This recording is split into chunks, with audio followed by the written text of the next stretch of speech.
Welcome, everyone, to Phoenix Raceway.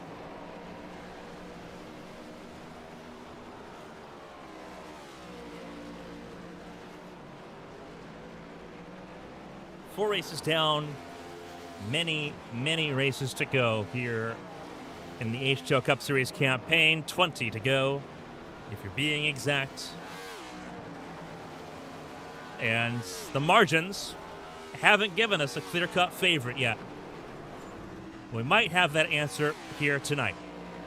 We're glad you're with us for HTL Cup Series racing on ABN.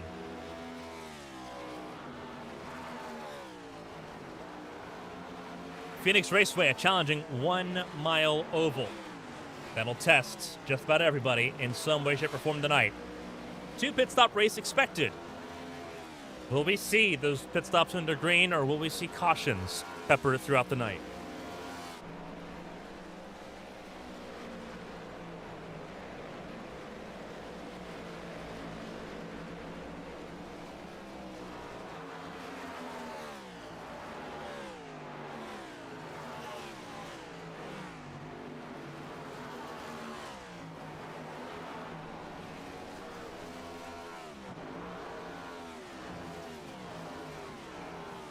Taking care of a couple things on the back end here. But we'll jump in and decipher who's where right now for tonight's contest.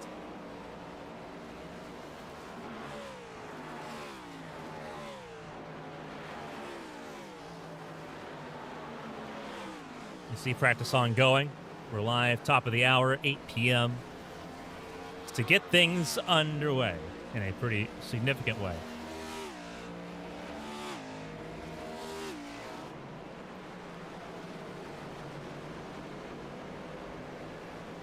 Points as they run going into tonight's event. Pretty straightforward. Bren Roberts leads the way by just 8 points over Emily Howe at the top of the board. Caitlin Height, winner in Las Vegas a couple weeks ago, celebrating a birthday. Would look for a second win tonight if she can find it, but she's got some work to do. Not quite lighting up in practice at the moment. Christina Ryan in 4th place in points, and it gets pretty close from there. Zach Meredith, Zach Apperson, all in the shadows right there in the top 6. Pacey Wygent, Bobby Blowers, 1 point separating them. Same goes for Tucker Sawyer and Stephen Oberstadt, the 3 car, not present tonight. Marcus Chafin will be in that car for Oberstadt here this afternoon. Mo Perry, Bailey Thompson in your top 12. And then you look at those just outside the running order. Alfred Denny, Hunter Whitlock, Patrick Oberstadt, and Dustin Hall. If the playoffs started today, they'd be safe. But it's not starting today. It starts well down into the later months. Dustin Hall just 1 point clear of Blake Henderson. Those two, the only 2 that have won in HTL at Phoenix. We'll see if that changes here tonight. Josh Arnold, John Matthews, Eli Sasick, Brady Smith, Rudy Valentin, James Wright, all in touching distance of the playoff conversation. And for Rudy Valentin, that's a bit of a wild stretch because he's done 1 race. Dominated, went flag to flag, pillar to post in Sonoma a week ago. Byron Jones, home racetrack here. He is in 24th, 18 points out. Anything very much still possible. And then you look at those that need to get a move on. Arabella Viscali, 76 points ahead of Philip Snipes, who is back in the running in car 17 tonight. Josh Susie, Martin Roberg, Kevin Gibney Jr., Davis Mule Jr.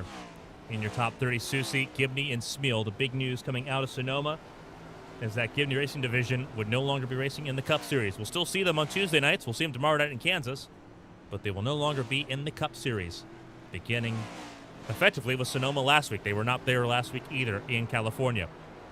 Jason Scott, Austin Mongo, Elias Flores, Gary Donaldson, DJ Anderson, and Dale Markowski will try to move forward in their absence. We'll see what they can do here tonight and moving forward. 49 drivers have overall scored points, and we'll see how things look. Looks like we have to update numbers here, it looks like. Markowski, not in the 1, he's in the 7. Dustin Hall is back in Looks like we also did not correct the number for Marcus Chafin, who is in the number 3 car.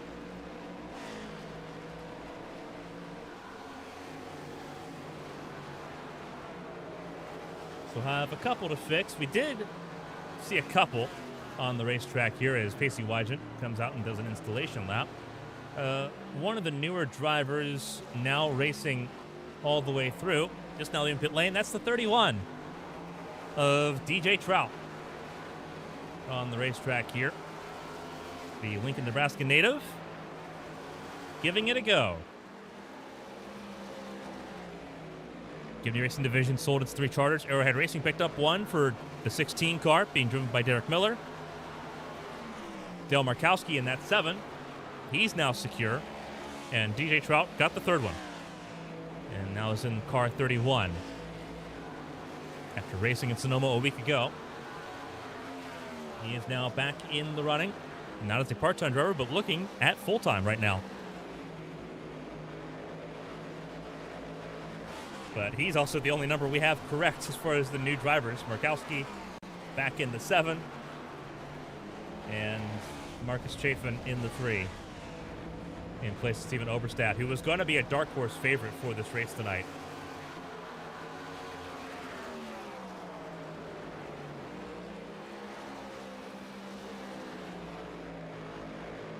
Instead, he's on the outside watching this race from the sidelines. We hope Steven's doing all right. Can't wait to see him back on the racetrack beginning in Kansas next week.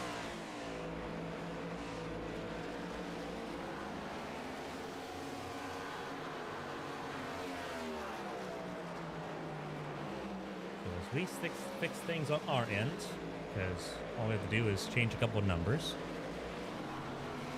Going to give everyone a chance to sort of dive in here. We're going to step aside as well. So mics will go silent, and we will ride on board with some of the cars riding around here in Kansas. Let's ride on board.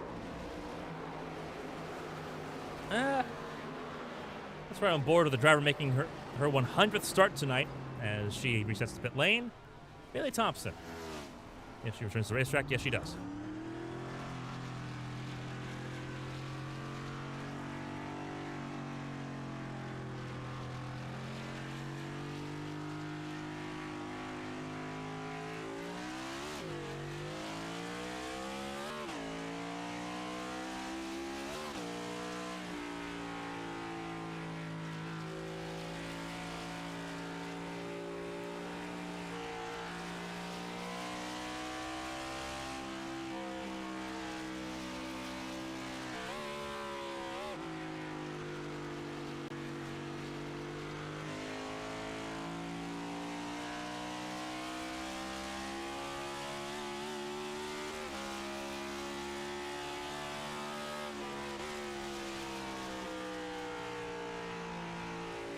A look at betting odds here tonight in Phoenix, presented by ABN Sportsbook. Caitlin Height, the birthday driver tonight, sitting as the odds-on favorite here in Phoenix. At Henderson and Hall, your 2 former winners of this race back in Season 2 and Season 3. Emily Howe, top 5 behind Bren Roberts, your points leader. Hunter Whitlock, Bailey Thompson, Zach Meredith, Zach Apperson, and Pacey Wygant, your top 10 on the betting odds here in Arizona. Emily Howe also in the driver's spotlight here tonight. See if she's on the racetrack here. And indeed she is on the racetrack here, Emily Howe. 4 starts, no wins, but 3 top 5s, second in points with 94 laps led is the 15 car. Only race out of the top 5 was Daytona to kick off the season. Second place a week ago in Sonoma. Currently sitting 3rd fastest behind Wygant and Sawyer. As you see Wygant, the 00 there on your screen.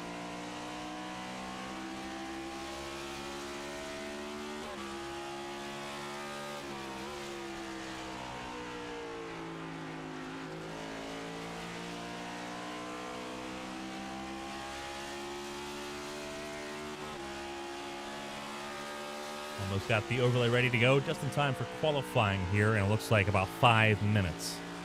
So bear with us on that. And now is going to loop it around out of turn 2.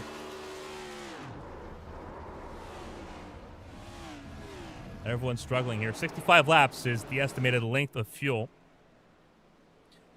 However, everyone's struggling to get 65 laps on the tires. A lot of drivers reporting cording and flatting and tire blowouts, really, here in Phoenix. And that is a huge concern.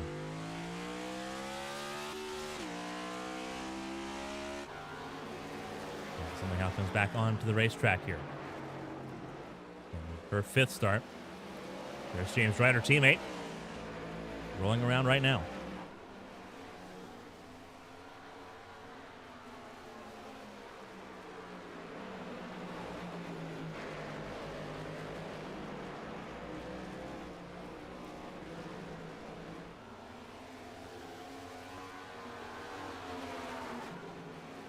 There's Derek Miller in the number 16 machine. He's 19th fastest at the moment behind James Wright right now. James Wright, the Grand Rapids native,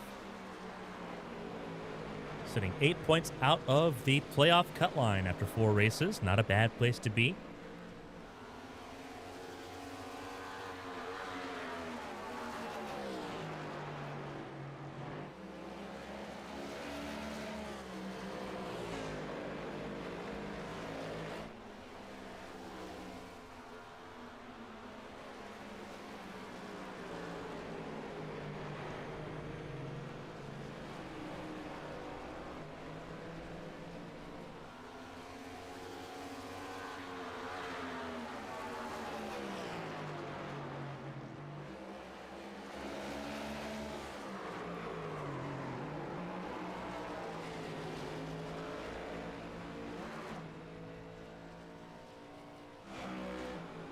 He'll have a spin as well as practice comes closer and closer to a close.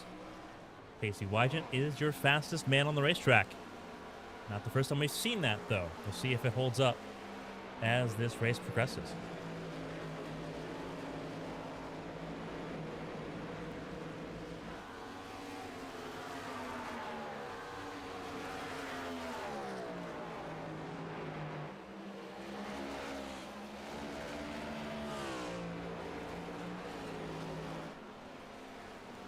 Wygant goes for a spin out of turn 2.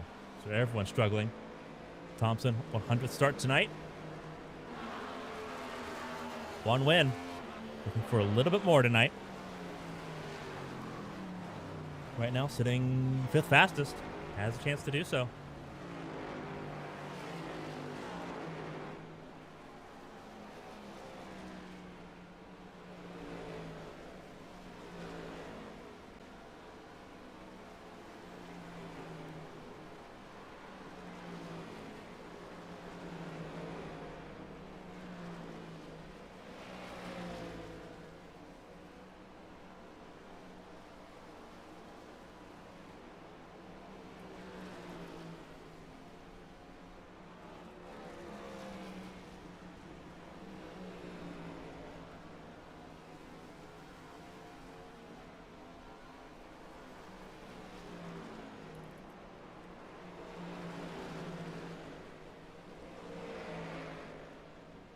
Perry now up to 3rd fastest here.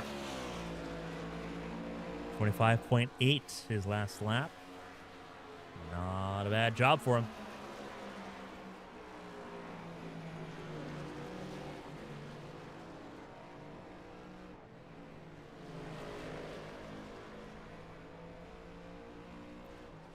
Up there. I think that was a qualifying sim, actually, for Perry.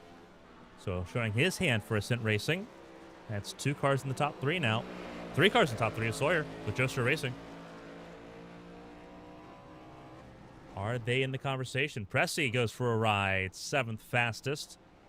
Could not improve. 25.9 is his fastest time. Just inside the top 20, just inside the 26-second mark. 38 cars set to take part tonight. Gonna be a trippy time, I think. for everybody.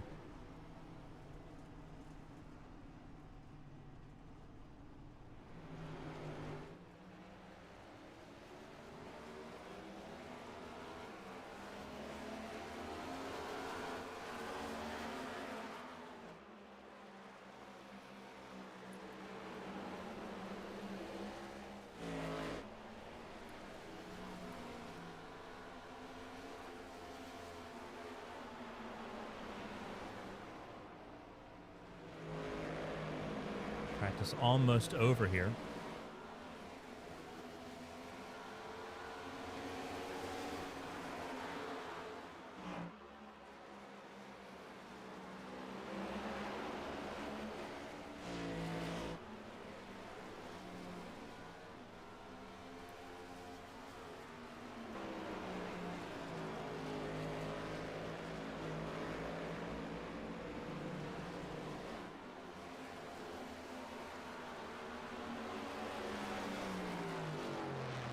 So the march continues on. Practice pit entry. They'll have a chance to do that after qualifying as well. DJ Trout, 16th fastest. Livy Pereira just reset. 9th fastest here at the end of practice.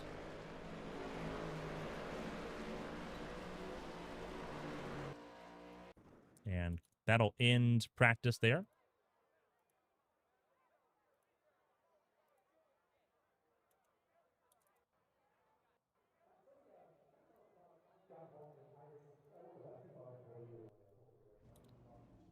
So cars on the racetrack. Pereira is going to be the first one to roll. So we'll watch qualifying begin here.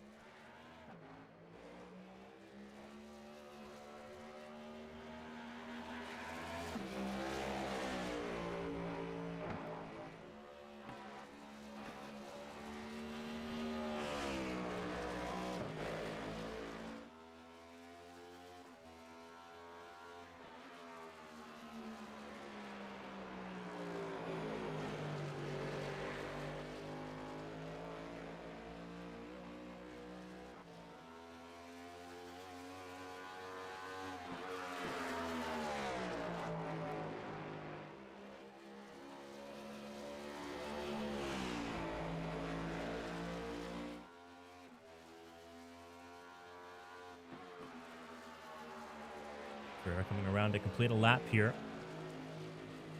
Let's see what Pereira's got. First lap on the board for Pereira, 25.994. Moperi goes faster, 25.784. Good run for him. How about Tucker Sawyer coming across start finish line now? Second fastest in practice. Not gonna quite get there. Was it a valid lap time? No, it wasn't. Oh, so devastating there for him. Blake Henderson, defending winner of this race. Sorry, no, Dustin Hall's the defending winner. Blake Henderson, the first winner here.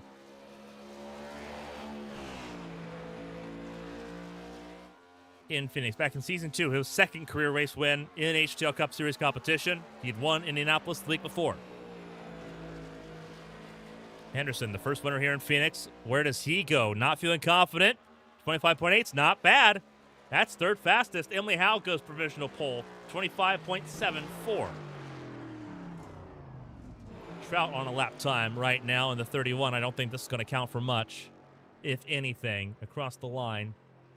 And I don't think it's going to matter. Philip Snipes are getting his lap first race in the 17 in a makeshift 17 car. Hasn't quite gotten the Henderson graphics touch yet. Bit of a last-second entry with everything shuffling around. Get him hooked up with the goods. Get him an AB on a Patreon car for Kansas. Rolling around at the moment. Your Daytona 500 winner from earlier this season. 26.2. Puts him 14th at the moment. Nick Cressy, let's see what he's got. Qualifies well. He's had rough races, though. See if that changes.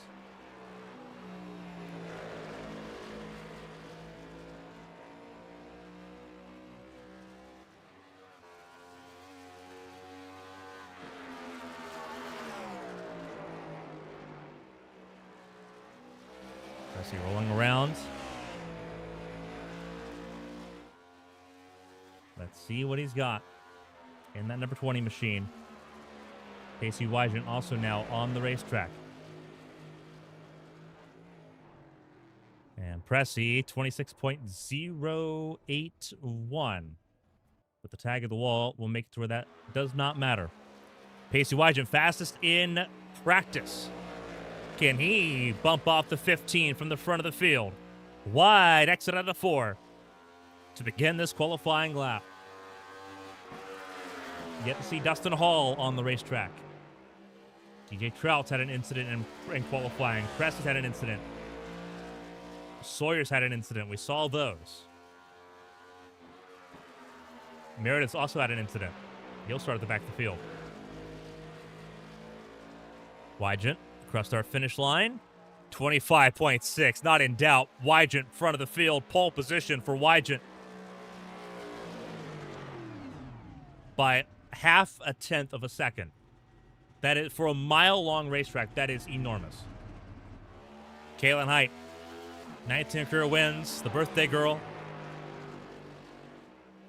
Ready to go and chase race win number 20 after winning in Las Vegas a couple weeks ago. 102nd career start for the 13 camp. Front row for Emily Howe. The only Arrowhead car in the top 10 right now is that 15 car. This is not Caitlin's preferred racetrack. But we know what she's capable of doing just about everywhere she goes. Patrick Overstad on the racetrack. Viscali, Peach.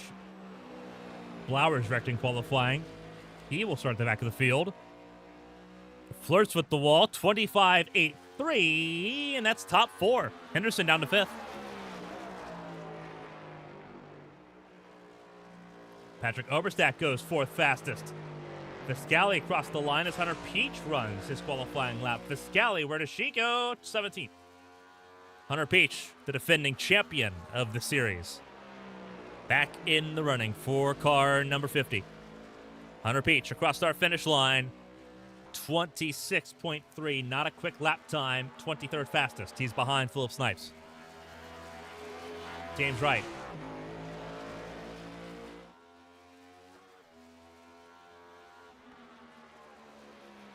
It's time for him to go racing. Let's see what he's got.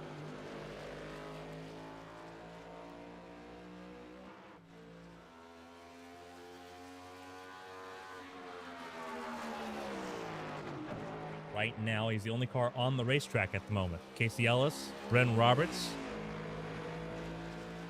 Dustin Hall, and Gary Donaldson have yet to get on the racetrack here.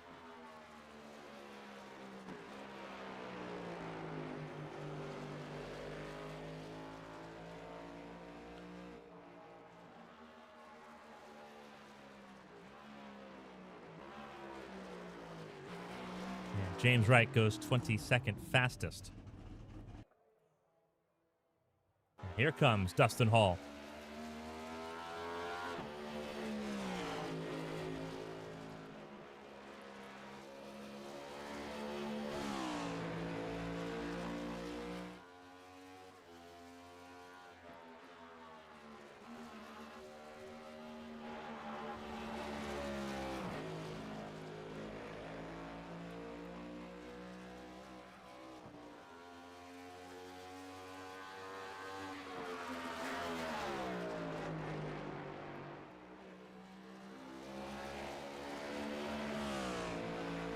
Defending winner of this race. This was his last race win over 3 years ago. Would have been March of 2023. The 7th and final win so far.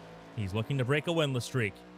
What a good place it'd be. 25.9. Not a bad place to be. He's 10th. He'll start top 10 here. And that puts him in with a chance. 31 is set qualifying times. Casey Ellis, Tucker Sawyer, Nick Pressy, Bren Roberts, Zach Meredith, DJ Trout, Gary Donaldson will sort themselves out by I rating. Unless Bren Roberts comes out, and that is what he's doing right now. The 8 on the racetrack now. And he gets ready to go racing. He's got a qualifying attempt to make in 90 seconds. Donaldson and Ellis, the other two remaining that have yet to come onto the racetrack to begin a qualifying run. What does it look like for Bryn Roberts, the points leader going into this 5th race of the season?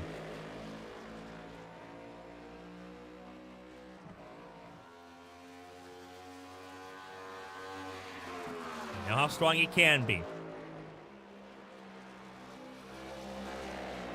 Eagle Denny Racing expecting to be contenders here. Patrick Oberstadt, 4th fastest. That's a clip of the wall. Is that going to invalidate the lap time for Bryn Roberts? We'll find out. Does he start from the back of the field? Yes, he does. Tried to give it a go. 25.8. It would have put him in the front 5. But instead, 2 contacts with the outside wall. He will start in the back 8.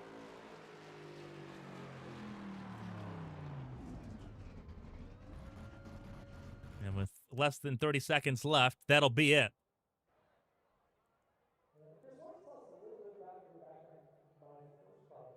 And with that, the track goes quiet as we get ready to end qualifying. Pacey Wygant on pole position, ahead of Emily Howe. Mo Perry, career best qualifying effort so far. Patrick Oberstadt and Caitlin Height, the birthday celebration for the 13 camp. Top 5 for the starting grid here in Phoenix tonight. Blake Henderson, Season 2 winner at this racetrack. 6th, Markowski, Arnold, Apperson, and Hall, your top 10. At the end of qualifying, and the track resets as 5 minutes warm-up are now on the clock for everyone to get one last chance to dial things in before we go racing here in Arizona. For those tuning in that missed it when we were first live at the top of the hour 27 minutes ago, this is how things look entering Phoenix here tonight. Bryn Roberts leads by 8 points over Emily Howe. Emily Howe with a fantastic run at Sonoma a week ago, closing that gap right up. Caitlin Height in 3rd, or win at Las Vegas, helping her out significantly. And then it's a gap of about 55 points to Christina Ryan, who sits in 4th after 4 races. Zach Meredith and Zach Apperson within 100 points. They're your top 6 ahead of Pacey Wygant, Bobby Blowers, Tucker Sawyer, Stephen Oberstadt, Mo Perry, and Bailey Thompson, your top 12. And you can see how much it cascades down from there. Race wins mean a lot right now. They don't lock into the playoffs, but they help you out points-wise. It's all top 16 in points. This is what it looks like at the edge of the playoff grid after 4 races. Alfred Denny, Hunter Whitlock, Patrick Oberstadt, Dustin Hall. If the playoffs started today, they'd be in. Henderson, Arnold, Matthews, Sassick, Smith would all be out. Rudy Valentin, despite doing only 1 race, got the perfect sweep of race points a week ago in Sonoma, would be top 22 in points tonight if he was on the racetrack. Expecting to see him racing more road courses this season, so he is going to be a perennial threat, but that's how good he was in Sonoma. Generational was Valentin in Sears Point to go 22nd and be within 10 points of the cut line after a single race.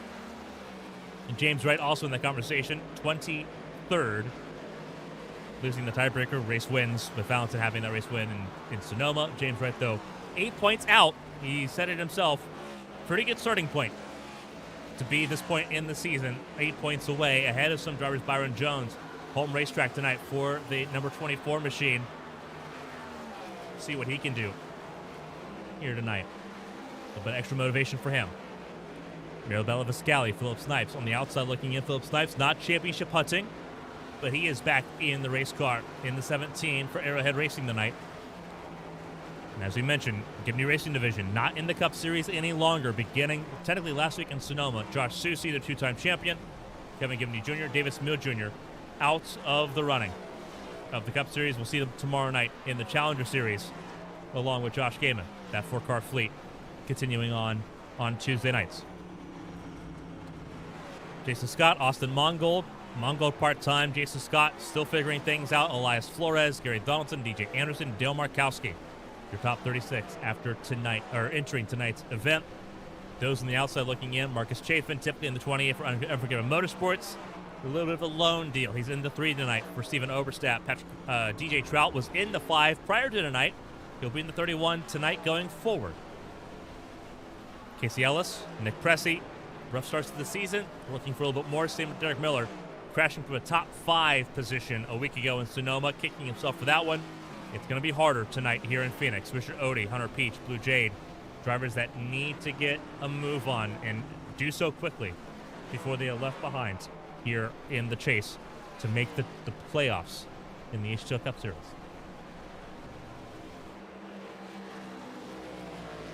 But warm-up underway. About a minute left.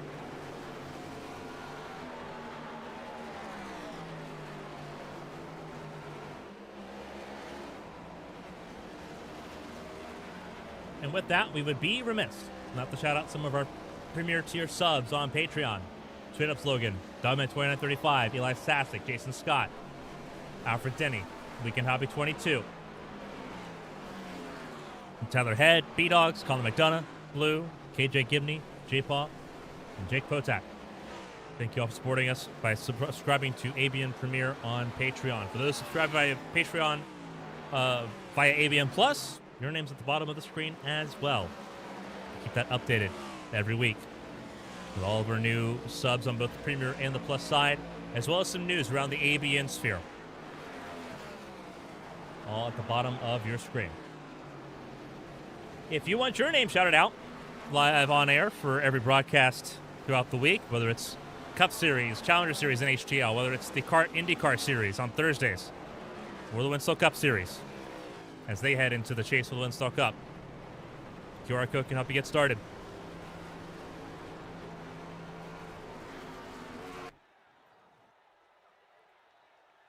And with that, warm-up has come to a close.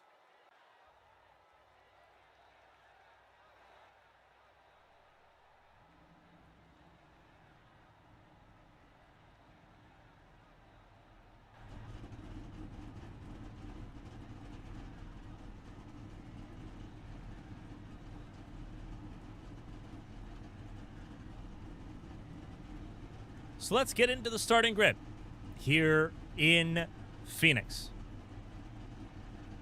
It's going to be a lot of fun seeing how this all plays out tonight.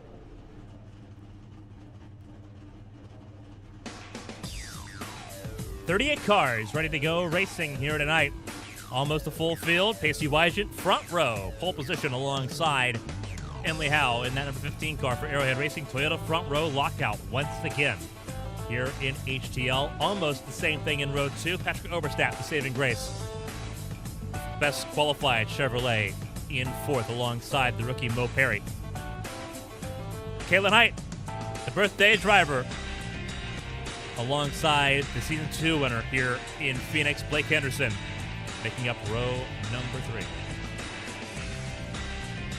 Dale Markowski in the number 7 alongside Zach Apperson. They make up row number 4. And Josh Arnold and Dustin Hall, they make up your top 10 in row 5. Dustin Hall, the defending winner of this race from back in season 3 over 3 years ago. 3 years and 3 months.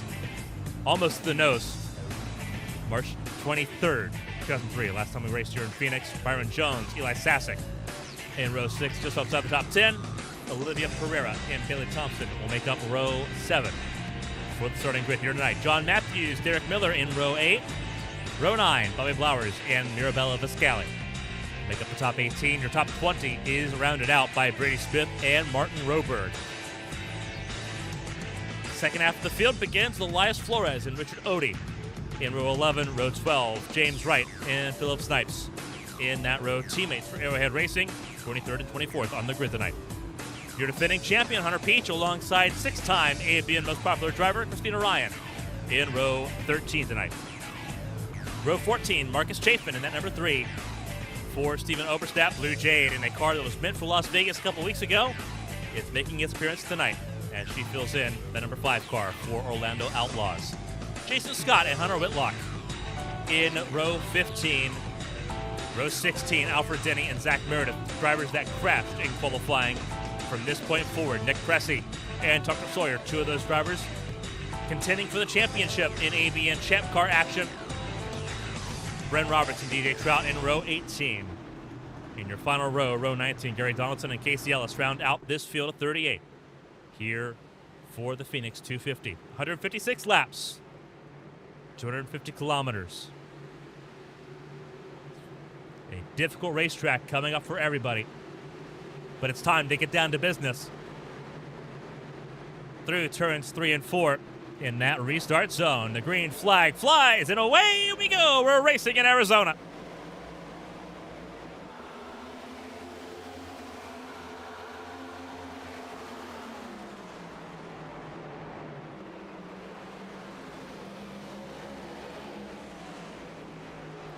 Trouble early, and trouble in the back.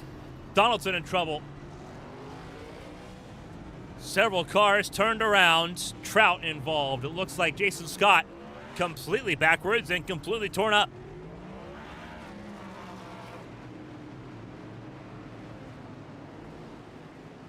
And the opening lap begins, unfortunately, not unsurprisingly, with a caution. Got to turn 2.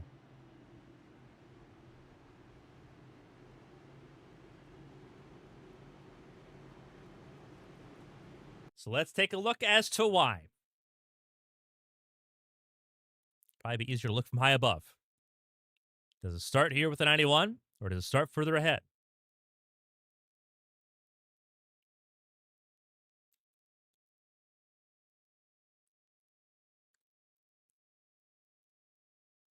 Looks like it starts further ahead. And it does. It starts with Byron Jones. A hometown driver takes a wild hit.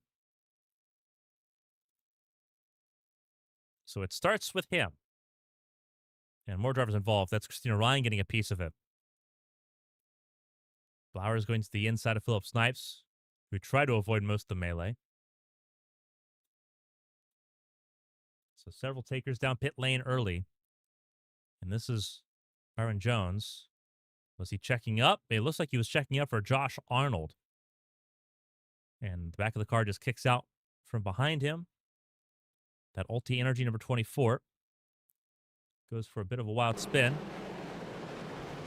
It's tagged by Philip Snipes, who gets tagged by Christina Ryan. Christina Ryan gets a huge piece of it. So a lot of cars with damage early here on the opening lap. And it sort of cascades down the field as everyone tries to get it figured out.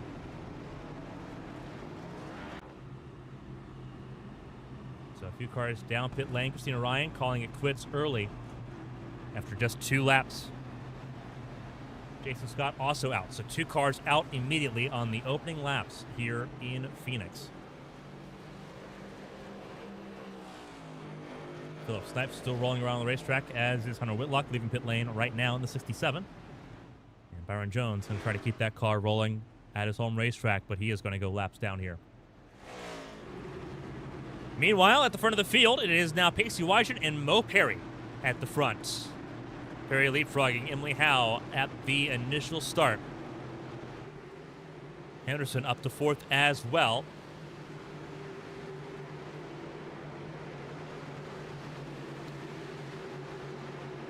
Wygent chose the outside lane.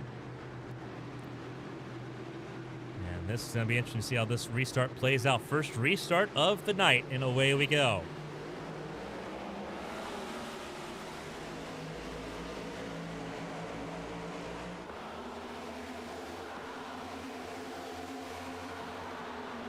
Wygent clear of Perry, and they fan out again.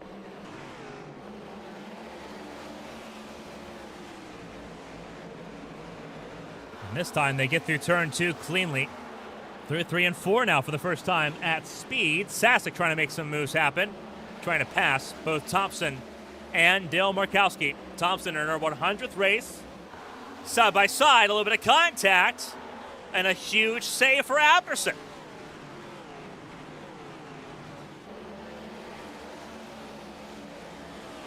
Apperson cycles back in line behind Brady Smith.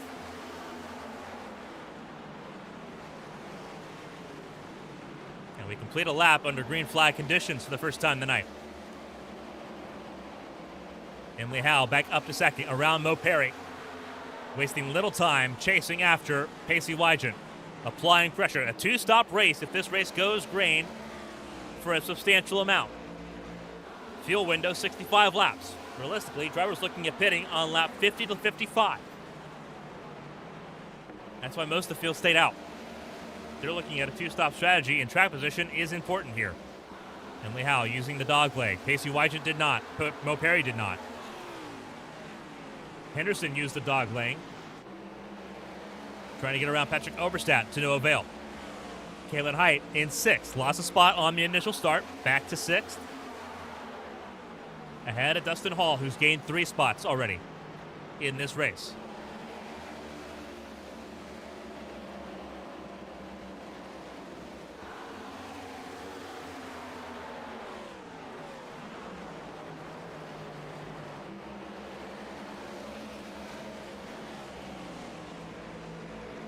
Side by side in front of the field, Emily Howe has gotten to Pacey Wygant.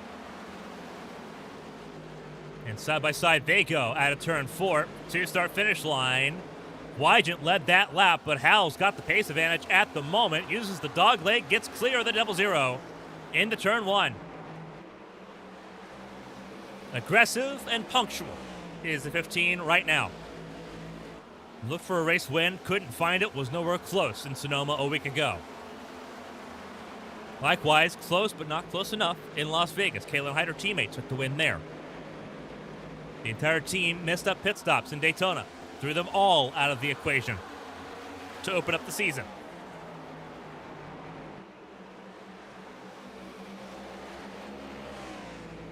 And now, Emily Howe leads early. As we come around to complete lap 11, Mo Perry about a second back from the top 2, holding on to that 3rd spot. Kalen Height up to the top 5. Henderson on a battle with his friend and former teammate, Dustin Hall. The 2 former winners of this race from Season 2 and Season 3, side by side. Hall trying to move forward. Henderson was trying to move forward early in the in and out, number 25, but now he's been passed and under attack now from Arnold and from Sasek. We saw a puff of smoke out of turn 2. That was Casey Ellis. He is down pit lane. Byron Jones, his day officially over. 3 retirements from the opening lap crash here in Phoenix. Ellis on pit lane, not involved in that lap 1 crash. Involved in a separate incident that did not draw a caution. Hunter Whitlock, 1 lap down, is the only car not on the lead lap, but still running on the racetrack. The other 33 cars on the lead lap, down to Philip Snipes in 33rd. Howe, Wygant, Perry, Oberstadt, and Kalen Height, your top 5 through the first 12 laps, 13 laps of this race. And Emily Howe trying to do what she couldn't do in Sonoma, and that's waltz away with the race lead. Couldn't sniff it. And that's not something you say very often. Typically, she's in range. Not the case last week. Wasn't really the case in Las Vegas either. She's been trying to figure out this next-gen car. She drives the car tomorrow, the Gen 5 machine, the Gen 4. She drives the older stock cars. That's where her expertise lies.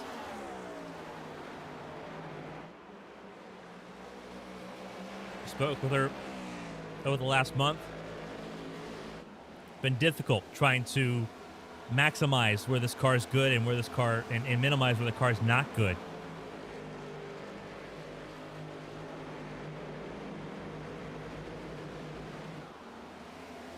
Seems like they might have found it here a little bit. Emily Howe and the E83 Flying Machines equipment right now looking pretty good at the front of the field. Pacey Wygant in 2nd. Fastest in practice. We'll see how the long-run pace looks. It looks like we're going to get a chance to see that long-run pace play out here. Perry closing back in on Wygant early here. Teammates 2nd and 3rd for ascent. Trouble. Caution is out, and it's Derek Miller in huge trouble. Chafin's involved. It looks like there was more. It looked like Apperson might have had a piece of it. He is slow getting away. And our second caution of the night on lap 17. And it looks like it stems from Derek Miller, who has some significant suspension damage on that 16 car. And for the 5th race in succession, he has found trouble. And it's been painful. And that likely looks like it might be day done for him. Hunter Whitlock will get back on lead lap here, it looks like, potentially, if it plays out in his favor.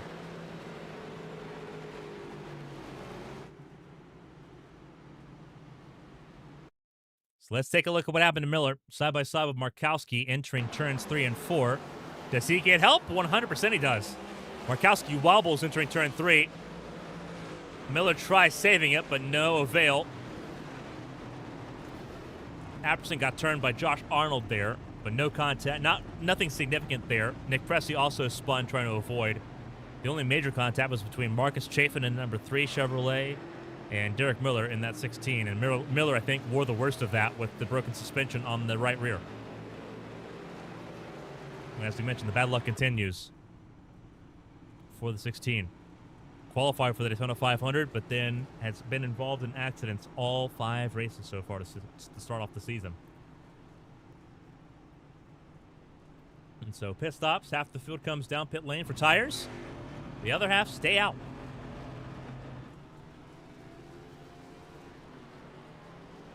Anyhow, ahead of Pacey Wygent, Mo Perry, Patrick Oberstadt, and Caitlin Height.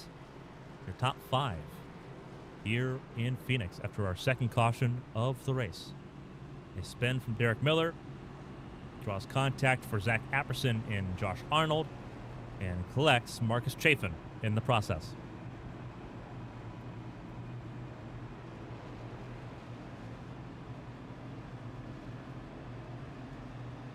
Three cars already out: Byron Jones, Christina Ryan, and Jason Scott from the first caution of the race on lap number 1. Derek Miller, I would not be surprised to see him join the retirement list with the suspension damage. He'll be on pit lane for about 8 to 9 minutes. If he's trying to outlast that, you'd be hoping for a lot of cautions quickly here. I just don't think you're going to quite have it.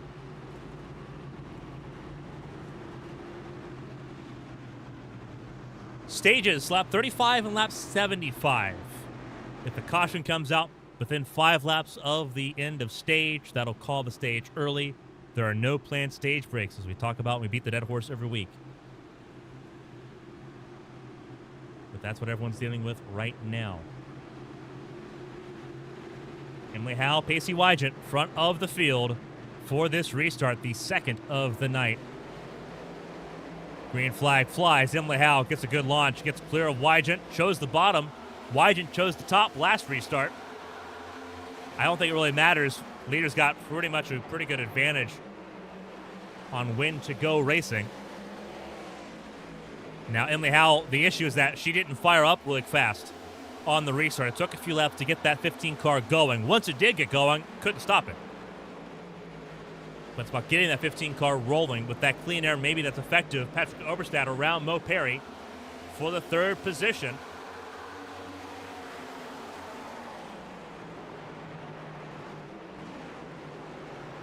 James Wright middle 3 wide, getting between Nick Pressey and, I believe it's the 90th, Tucker Sawyer it is, and moving forward. That is for just outside the top 20. 21st is where James Wright is at the moment, trying to attack the NFG team. He's surrounded by NFG race cars right now, going 3 wide inside of Peach and Viscali. And Peach recognizing where he's at. He's not in a favorable place. James Wright on the surge forward. Now up to 19th. He came down pit lane on lap 18. Only one car faster than him on the fresher tires, and that's Bobby Blowers, who's already up to 14th place. And there he is around Pereira. So James Wright cashing in on this a little bit early. Might be effective for him. Pressey also on fresher tires, but James Wright battling around him. But you'll see how much track position matters. It's a logjam in front of him. Nowhere to go. James Wright peaks high. Pressey goes low. Pressey's got the preferred lane because he can dive down to the apron, to the dog leg. And just about everyone uses it on the front straightaway here, except for the 96 of Pereira. TJ Trout falling back a little bit in at 31.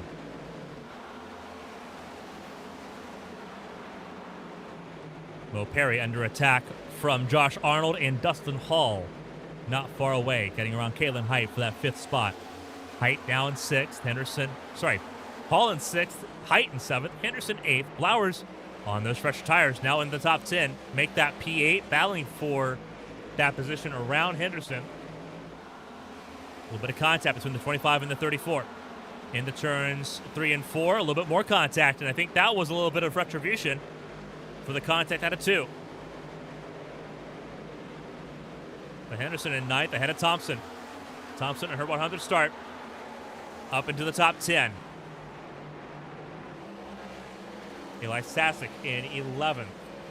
Also on older tires compared to that of Blowers, Wright, and Pressey.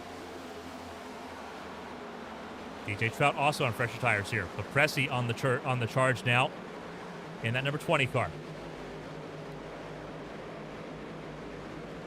Cars trying to move. Apperson not really able to be as effective, sitting 23rd. Meredith in 25th. Denny, Jade, Donaldson, Snipes, and Whitlock still at the back of the field. As Pressey battles around Brady Smith and Dale Markowski. And Pressey wants a shot at the top 10. As Trout tries to stay ahead of John Matthews and James Wright.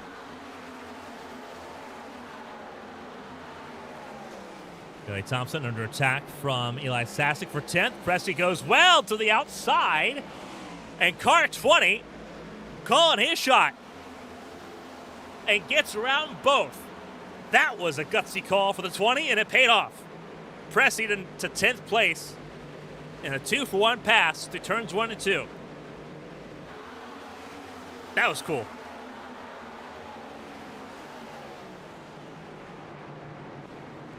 Matthews being passed by Roberg. Both of them older tires. Matthews just being squeaked out for position. So you've got two different trains of thought. Those that pit on lap 18 and those that haven't pit yet.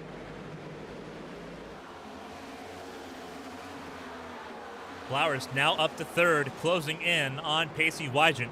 No love lost between these two. Contact and a lot of it in Fontana and out the season last year.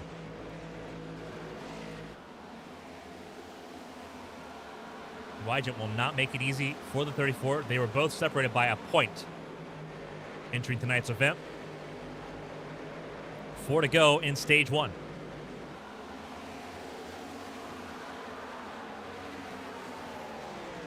Miller just now leaving pit lane. Going to try to pick up some extra spots, hope for some more melee in that 16 car. Similar to what he did in Las Vegas and Atlanta. And Sonoma, for that matter. Flowers around Wygant. Dirty air not helping the 00. That was close between the 00 and the 34. But Flowers goes on through.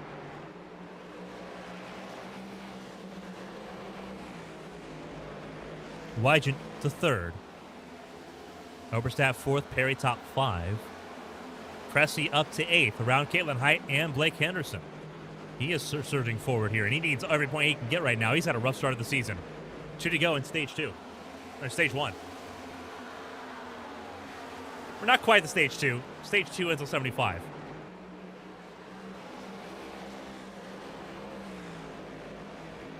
They're fast. They're not that fast.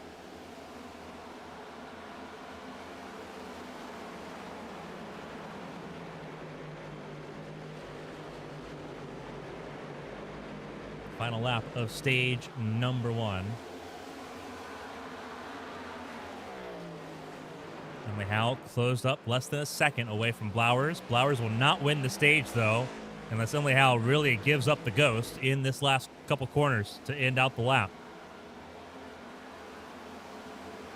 And stage 1 will end under green, with Emily Howell winning the stage ahead of Blowers, Wygant, Oberstadt, Perry, Arnold, Hall, Pressey, Height, and Henderson scoring the last stage point there in 10th. Pretty good metrics there. And we brace on. Same package that we saw a week ago in Sonoma is present here in Phoenix. And we talk about high horsepower, 750 horsepower. Diffuser removed from this race car, you'd be able to see it pretty visibly from the back of the car if it was present, but it's not. A lot less downforce, making these drivers drive it a little bit more. Having to find the edge themselves instead of having cars that sort of lean into the corner automatically. Very small spoiler, 3-inch spoiler compared to most racetracks where that spoiler is closer to 7 inches.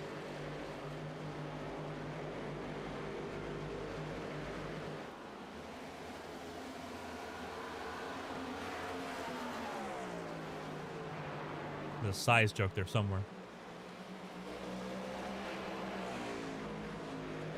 Blowers, in his charge forward, has slowed down significantly.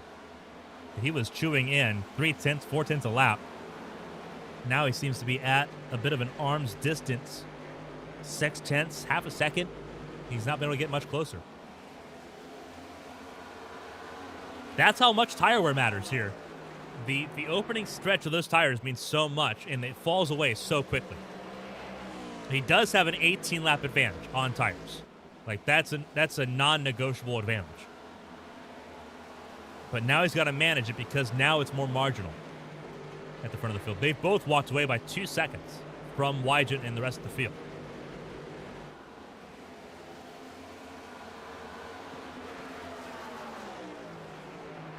Four cars out. Casey Ellis joining Byron Jones, Christina Ryan, and Jason Scott.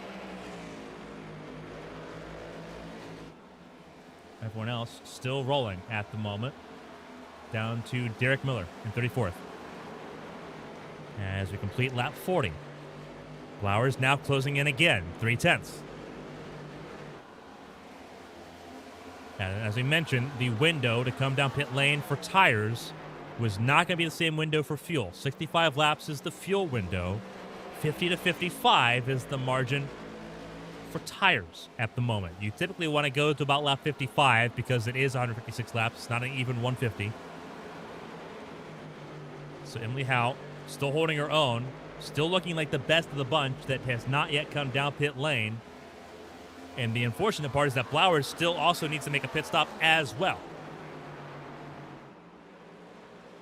He still needs to make 2 pit stops in this race. He can't go without 2 pit stops. He was just looking for track position, and he got it. Cressy has slowed back down. He's actually been passed by DJ Trout since the stage ended. Trout now up to 8th, Cressy in 9th. They've both gone around Height and Henderson, but they're trying to rally back here. Blowers attacking the 15 for the race lead.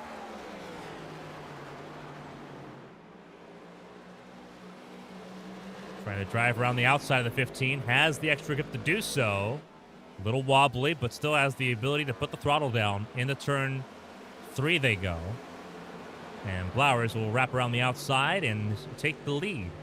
New race leader for the 3rd time. Bobby Blowers. Yeah, and Emily Howe's not going to let it go without a fight. 2 seconds the advantage. A little bit of latency for Blowers. Nothing unfamiliar for Emily Howe. Battle for the top 5 between Oberstadt and Josh Arnold, who's having a good race. He's gotten around Mo Perry. Perry falling back just a little bit. Long run pace, not where the 97 needs it to be. Dustin Hall in 7th. We knew Phoenix was going to be a good racetrack for him. He's showing it right now. 7th place is a good place to be as well. Entering this race 16th in points. Grab some stage points in the opening stage of this race on lap 35. Getting passed by DJ Trout, who's also on fresher tires. But still rolling. And again, pit stops about 10 laps away for about half the field.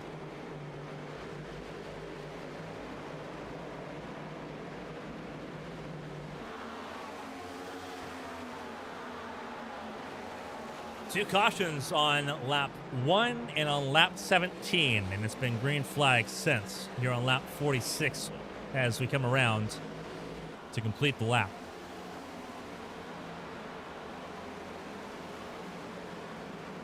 Two races before tonight here for the HTL Cup Series in Phoenix, an average of 15 cautions a race, 19 in Season 2, 12 in Season 3. Right now we're averaging pretty well. Car coming out of pit lane, Blue Jade, fresh tires. Came down pit lane early in that number 5 machine, Hunter Peach down pit lane. As Trout now works around the 97 of Mo Perry. Perry will try to battle back, but not much use there.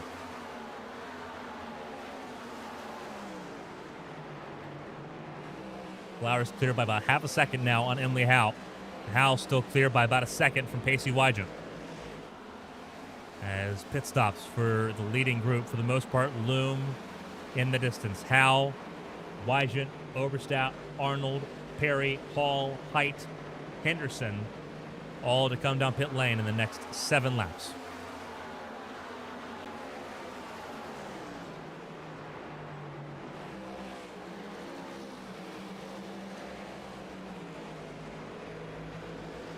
Right now, DJ Trout, your biggest mover, up 30 spots in this race so far, from 36th to 30th.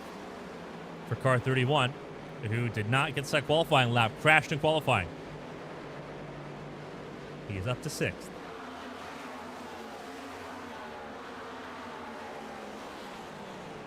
And caution is out, and it's Apperson up in the fence on the Troy Oval, backwards. And that bails out everyone on that alternate strategy.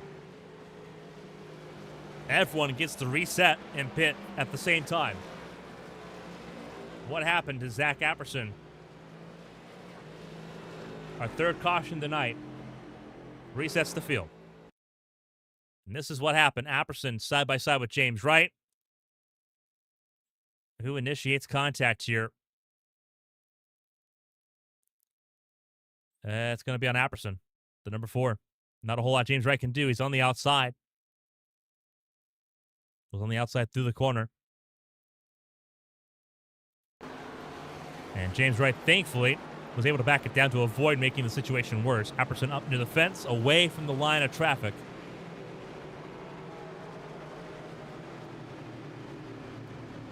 Get himself spun back around. A lap down he went.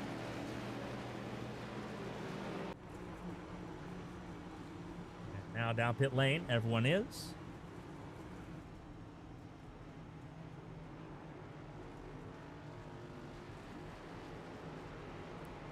Pit stops underway for the entire field here.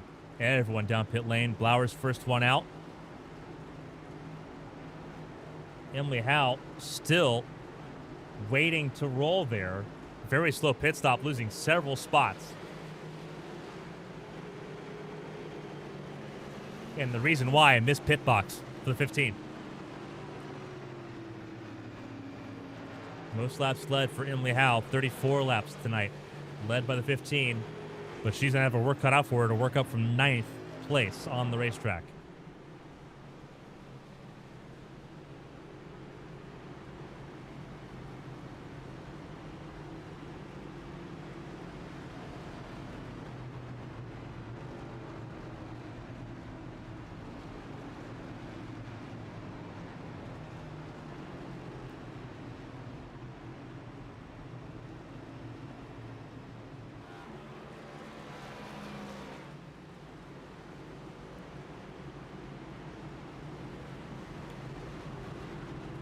Go back racing. Blowers and Patrick Oberstadt side by side to lead this field to green. It's a long wait to get back to turns 3 and 4. Not so long of a wait in comparison for the next HTL Cup Series race. Next Monday, we head to the Great Plains for a race at Kansas Speedway on June 29th. We're off July 4th week. We're back July 13th in Talladega. Then we go to Circuit of the Americas for the first time. Then it's the Brickyard 400 on ABN's anniversary weekend. And then August 3rd, the Team Conti 400 from Nashville. Bobby Blauer is looking to win before we get to that point. He's alongside Patrick Oberstadt in that Team Conti engineered 88 car for Beagle Denny Racing. We're back underway. And Blauer is with a pretty good restart as well, as they all fan out and head to turns 1 and 2 at speed once again. And everyone looking for daylight. A little bit of trauma about turn 2 and whether or not you can make it through all the way. James Wright had to back out of it just a little bit because it's 3 wide ahead of him. Trout, Hall, and Howe. Goodness gracious. What a combination that is. Front of the field. Here comes Patrick Oberstadt. Couldn't do much in Sonoma due to the shoulder surgery. Perry's in the fence. Contact, hip check, Perry. He drops back but keeps it rolling. We stay green. Good save by the 97, the Frankfort, Indiana native. Keeping the train rolling. Great job by him. Oberstadt, fast slap of the race. 26.289 for the number 88. The Team Conti-driven machine for Beagle Denny Racing. Patrick Oberstadt, as we were mentioning, didn't get to finish Sonoma. We're still recovering from shoulder surgery. Sonoma, one of the most physical races on the calendar. Couldn't quite complete the full distance. Went 50 laps and called it quits.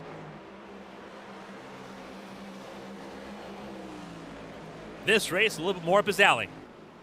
And caution is out again. And this time, it's Bailey Thompson. 100 starts. And I think that's day done based off the smoke pouring from the front of the 27 car.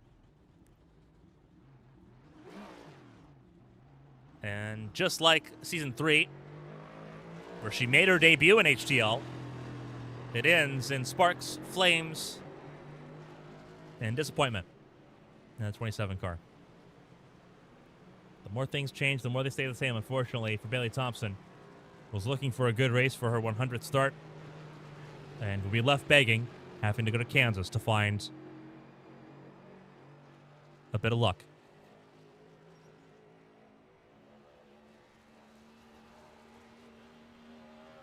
And here's why.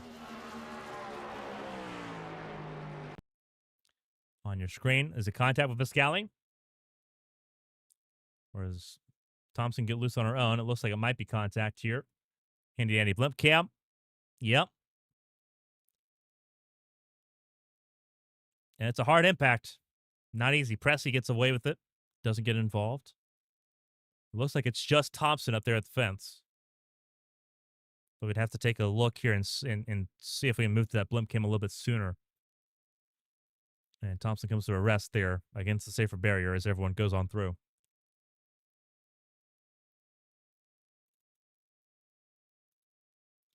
So this is a look here. We're going to pause. They're both turning in for the corner. There's Sasek. And the 9 car. Pressey just behind.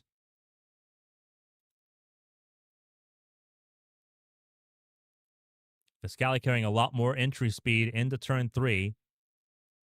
And it's not a lot of contact, but it doesn't need to be. A lot more power, as we mentioned so far in this race, especially in the pre-race, for those just jumping in.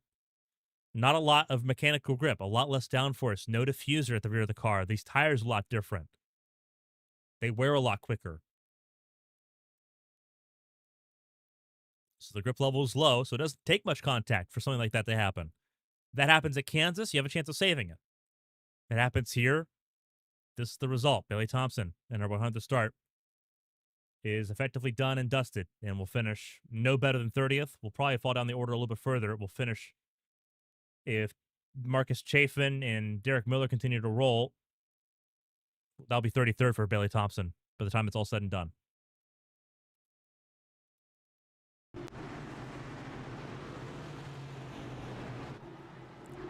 Getting ready to go back running. 4th caution, 4th restart coming up here on lap 61 is what we're coming to. Oberstadt and Blowers, front of the field. Ahead of Arnold, Height, Wygant, Hall, Henderson, Howe, Trout, and Roberts are back underway.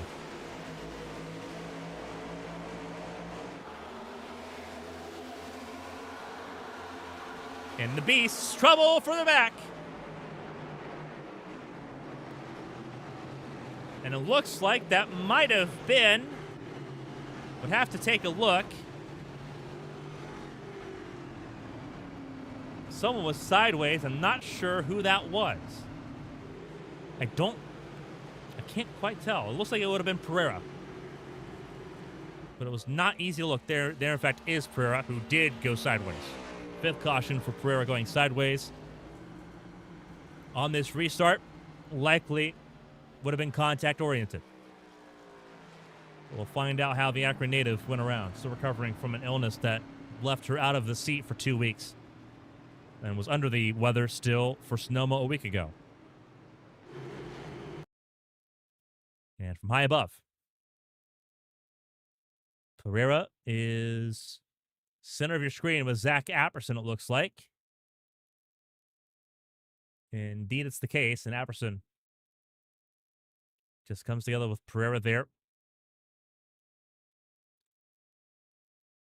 Didn't quite catch from that angle whether or not Apperson came up or if Pereira came down the racetrack.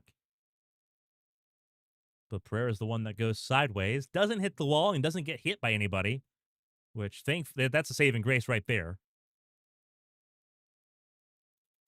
Yeah, take another look here from high above. Upper center part of your screen, the two cars side by side. It looks like Pereira comes down a little bit more. Apperson was on the yellow line, trying to give as much space as possible. Doesn't like using the apron. Pereira thought he had gone down there. He had not.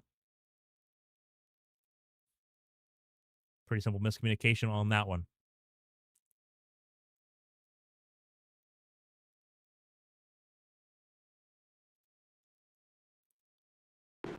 So things reset again. Pereira down pit lane for fresh tires, having burned up basically all of those on that spin. As Patrick Oberstadt and Bobby Blowers leads the way.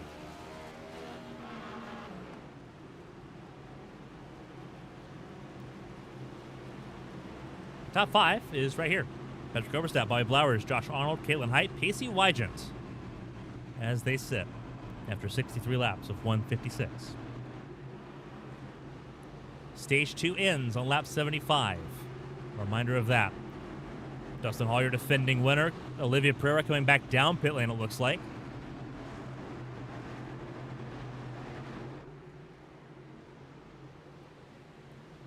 As we get ready to go back racing.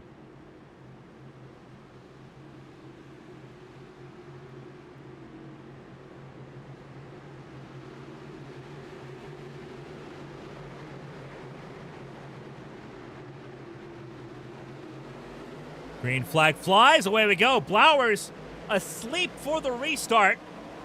Checks everybody up.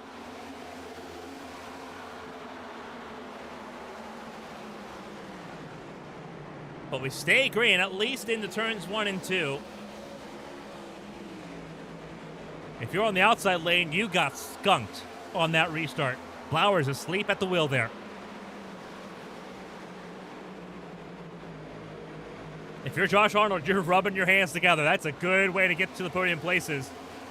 Wygant, Perry, Howe back into the top 5 conversation now. Winstall veterans side by side, Perry and Howe.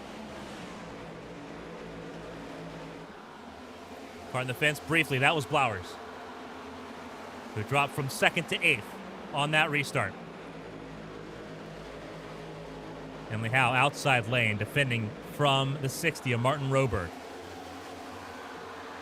And defended well, got over under on Mo Perry entering turns 1 and 2. Trying to find a way around the 97, who is nothing like what he was in Winstall. Emily Howe gets loose, saves it. Wow. Tight save. Teammates side by side now as Howe loses spots. Not only in that battle with Perry, but to Roberg and Caitlin Height as well. And now she tries to surge forward again. And she's got to be careful. You don't get too many of those back. Blowers trying to climb back forward as well. Brady Smith in the 95 in the top 10, as is Dustin Hall, who plays gatekeeper for that top 10 position, ahead of Eli Sasek and Tucker Sawyer. With Viscali trying to make a move on the 9 of Sasek. A little bit of contact between the 18 and the 9. Viscali trying to surge forward. Trout in 14th, Flores 15th, just behind.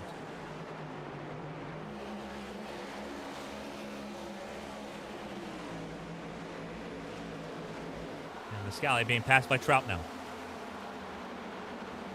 Will he get charged forward?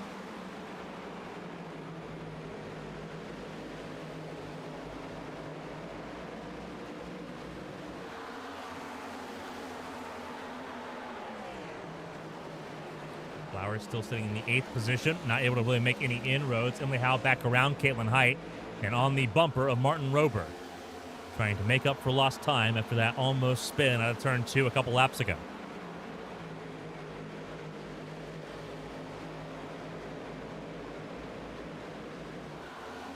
Said it in the driver in the race preview article on Patreon earlier this afternoon. Patrick Oberstadt's a dark horse to be in this conversation late. He's found his way up there before the halfway point, and he's looking good right now in that 88 car. The question is about that shoulder. Can that shoulder hold up another half of this race, especially if we get another long green flag run? That's going to be a big, significant question. He's already been caught up by Josh Arnold. Pacey Wyge's back in the conversation. Mo Perry, Martin Roberg, Emily Howe, they're not far away.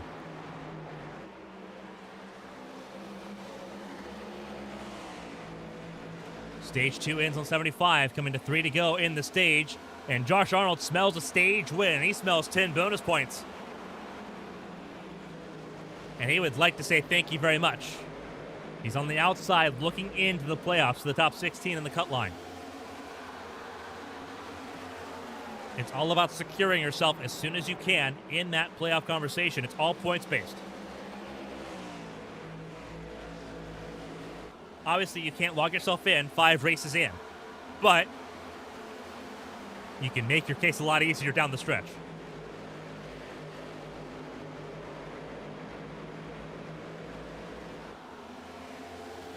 Oberstadt and Arnold side by side. Oberstadt led that lap. 2 to go in the stage. Arnold right there on the quarter panel, almost door. Oberstadt just trying to outdrive him and does. Gets a really good exit out of turn 2. Meanwhile, Perry sends it in from way downtown. Got to 4th. But was looking very ambitious for that 3rd spot. Last lap of stage 2. Perry in 4th, Howe in 5th, got back around Roberg. Howe won stage number 1. And now sits would have 16 stage points to the first 75 laps of this race. Finishing stage number 1 in P1, Patrick Oberstadt, 10 points for him, 9 for Josh Arnold. Down to Dustin Hall, who grabs the last stage point in 10th.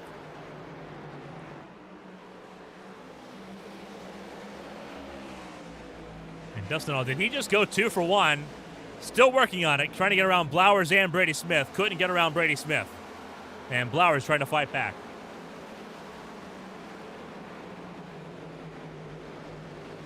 Stages are done. Now it's about the rest of this race.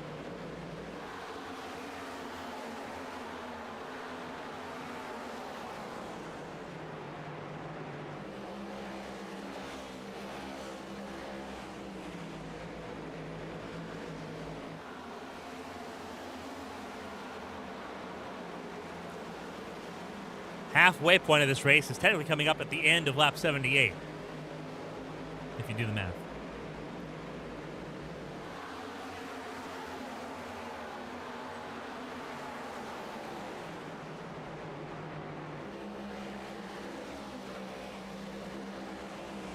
Dustin Hall, as much as he had worked to try to gain positions there, will lose all of it. Car in the fence for the back. DJ Trout. Nope, it is not. It was Elias Flores ahead of Blake Henderson in that battle for 14th.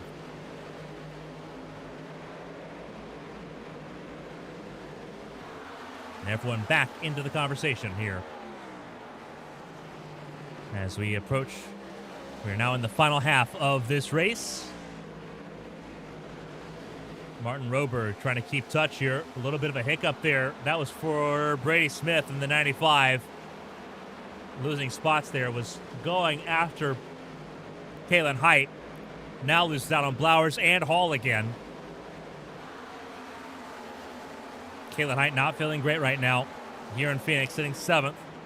Hasn't quite been completely on the car as far as balance goes, but giving it a pretty firm shot.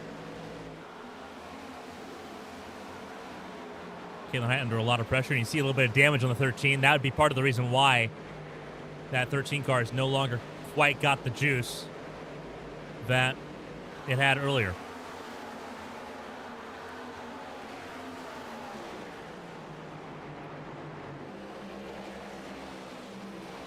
Caitlin Height. Stays ahead by Blowers, who had a minute of a mistake and is losing several spots. Will lose out to Blake Henderson now, and Bren Roberts not far away either.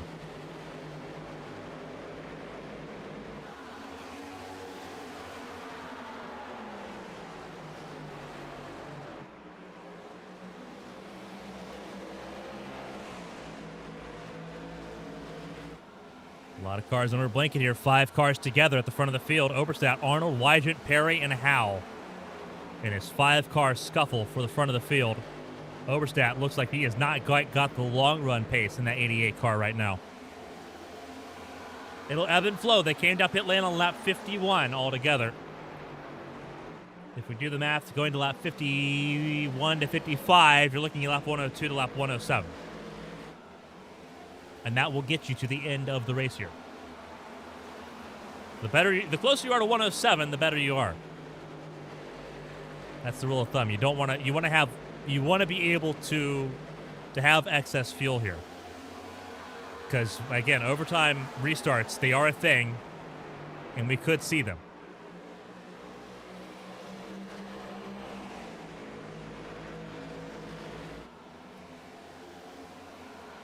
Right now, Oberstadt withstanding the pressure pretty well.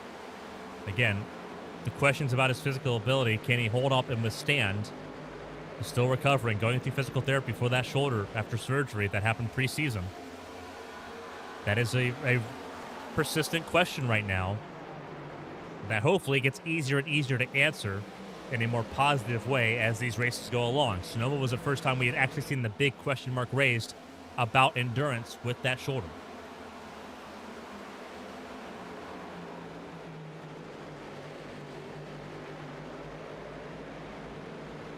Seems like he has stabilized things out pace-wise for now, pulling away from Arnold and Wygant as Howe and Perry battle for 4th. Roberg in 6th, Dustin Hall in 7th. Ahead of Caitlin Height, Tucker Sawyer, and Eli Sasek, their top 10. As we come around to complete lap 86, Emily Howe brushes the wall and will lose time to Perry, who has looked pretty good this season. Yet to have a podium, but has looked good, has looked consistently good. There's a reason he's up in the top 16 in points right now. He's giving people fits. He didn't quite vibe with the Winstel environment in his lone season there a couple seasons ago. Seems like he's vibing pretty well here right now. Henderson down pit lane early. Sorry, no, Henderson not down pit lane early. That was just them going through the dog leg. Henderson still in 15th. Now bound with 14th place for Bobby Blowers.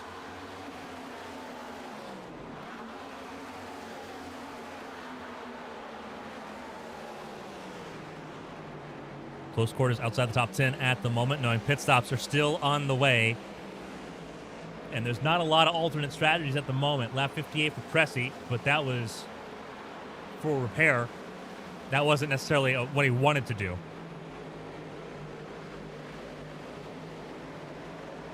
Of those that did come down pit lane on lap 62 and into the last caution sequence, Apperson and James Wright have gone nowhere. They are 24th and 25th at the moment. I wouldn't call that a successful venture as things sit right now. Track position has been vital, and we're seeing that pretty well play out. And remember, pit window for just about everybody opens up on lap 101. We are 12 laps away from that now.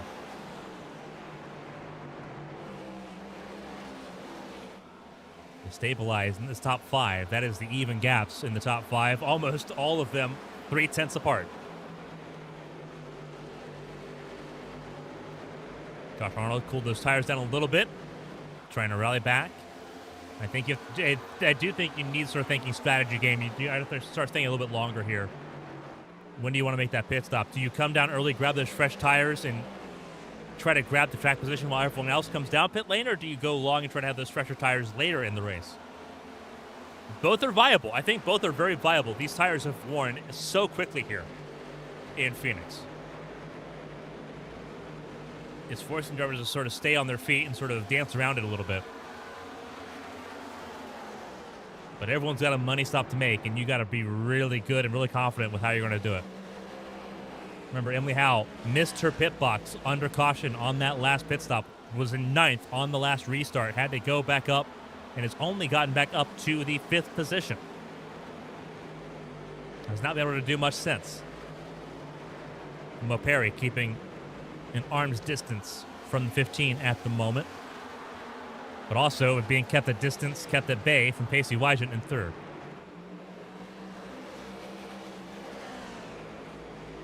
Wygent trying to find a way around Arnold.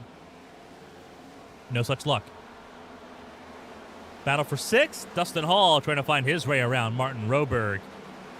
And the defending winner of this race from back in Season 3 will clear out of Turn 4. So Dustin Hall make that P6 for the number 1 car, who was not in Sonoma a week ago.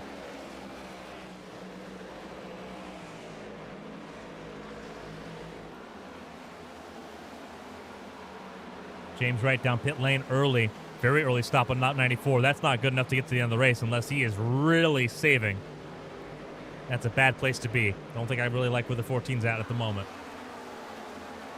Blue Jade also came down pit lane.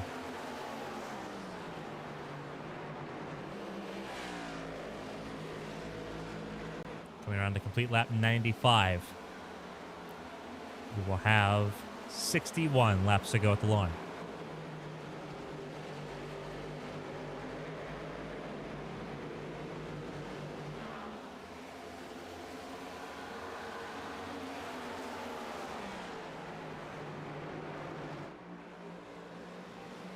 Bit of a look to the field. Patrick Oberstadt leads the way in that number 88 car, leading ahead of Josh Arnold in the 12. Arnold looking for a really good run. Right now he's got it, but he's got a pit stop before we get to the finish here. We'll see how things play out for him. Pacey Wygent sitting in 3rd position ahead of Mo Perry. And then Emily Howe, the Charlotte native, sitting in 5th at the moment, the top 5. Ahead of Dustin Hall, but Dustin Hall is closing in a little bit. Has cleaner air than nose in the top 5, minus Oberstadt, and is running faster than Oberstadt right now, his teammate, for Beagle Denny Racing. Martin Roberg sitting in 7th place, just got past. He's trying to crawl that back, and that's going to be difficult for him. Caitlin Height sitting in the 8th position right now. Not quite able to close in on Martin Roberg. We'll need to start to think outside the box here when the pit window opens. And she's going to come down pit lane now. So Caitlin Height comes down pit lane within 60 to go. But we'll try to make those tires last longer here. That's a bold call. The 13 will go for it. Tucker Sawyer moves up to 8th place. The Texas native looking for a top 10. He is top 10 in points right now. Impressively so. Trying to stay that way. Eli Sasek, his teammate, in 9th. But the pit window has begun. DJ Trout now in 10th. Sawyer and Trout, both the biggest movers of the race so far. 26 spots gained apiece. But that's going to change with pit stops incoming. Brady Smith in 11th. Elias Flores, the Bay native, in 12th. Blake Henderson, the Atlanta native, 13th, battling with Bobby Blowers, who sits 14th place. Zach Meredith in 15th, just behind. Those two, Meredith and Henderson, had a couple run-ins in Sonoma a week ago. Perry's down pit lane. Smith's down pit lane. Pit stops underway. We are now within 56 laps to go. We are now triple digits, lap 101. Oberstadt still ahead of Arnold. Wygent and Howe still your top 4. Dustin Hall up to 5th. Only one driver in the top 5 blinked, and that was Perry. And the issue is that if you pit early, you leave yourself vulnerable to a caution pinning you a lap down. And that's what drivers are worried about right now. They do not want to be pinned a lap down and left out of the running here late. They've worked really hard to be in this conversation, especially Perry. And this gamble is to try to gain and on this top conversation. You want to try to get into the top 3, if not grab the lead with fresh tires while everyone else is going as long as possible. It's a viable strat coming in late. Emily Howe comes in a little bit earlier, opening part of that window. Lap 102, she's in. So is Hunter Whitlock. Caitlin Height, fresher tires. Gets around, gets unlapped.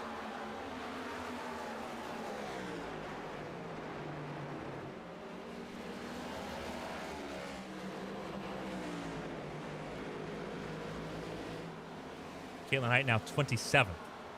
Working around 21 of Alfred Denny. Still a lap down, I want to add. Lost 2 laps, had to repair damage. We saw the damaged nose on the 13 car. Got that repaired, took a hit, but now is flying on the racetrack. Fastest car on the racetrack is that 13 car of Caitlin Height. But she has lost several positions trying to do that. Almost contact between the 88 and the 12. A little puff of smoke.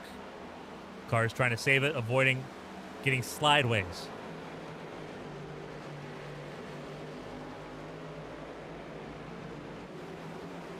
Emily Howe closing in on James Wright, who came down pit lane quite early. Came down pit lane on lap 92.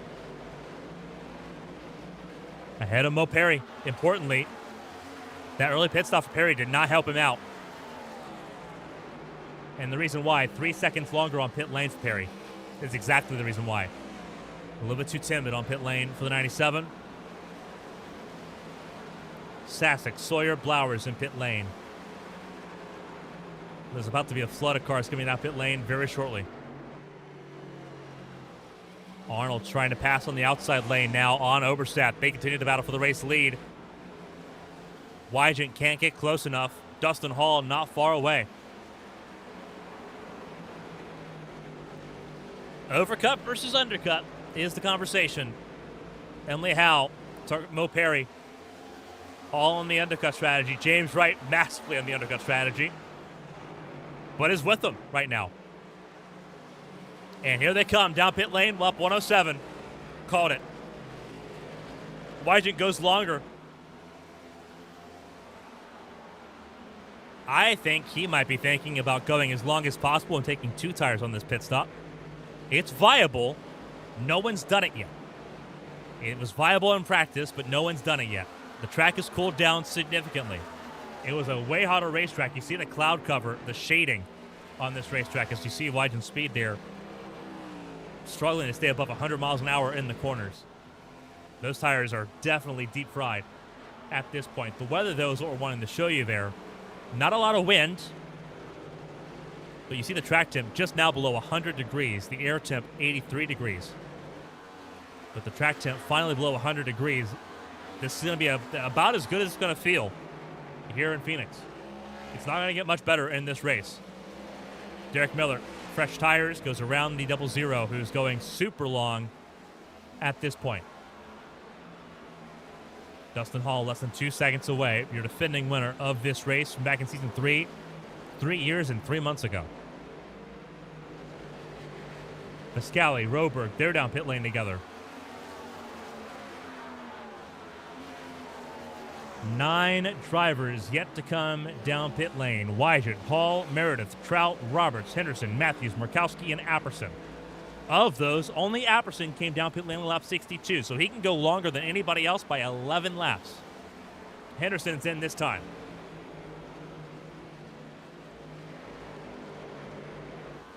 As Wygent holds Hall to 2 seconds. Battle for position further back. Trout and Roberts. All of them going long, leaving themselves very vulnerable here to Emily Howe, Mo Perry and company. And they've just unlapped themselves on this group.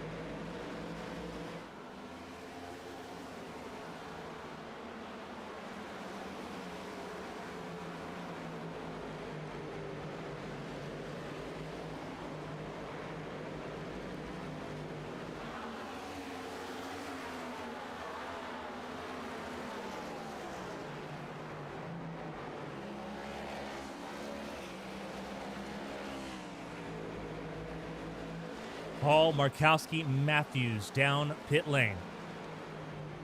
And caution's out. And it's DJ Trout. And now he's not alone. That's Gary Donaldson, the 22. Oh my goodness. Oh no. free pit stop for the top 5. But Trout's got damage. And it looks like pretty decent suspension damage, similar to what took out Byron Jones. A late caution just reset everything, and desperation's going to be sinking in deep here. He is definitely wounded. I think this is day done for Trout. That car is crab walking right now.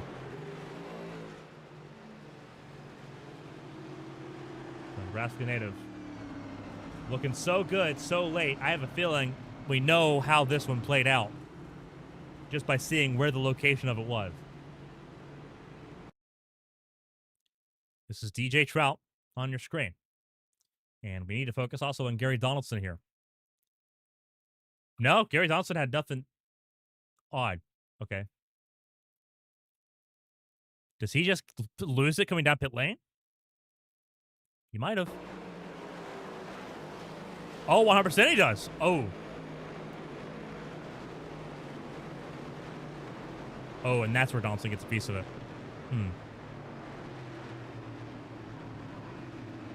And that's unfortunate.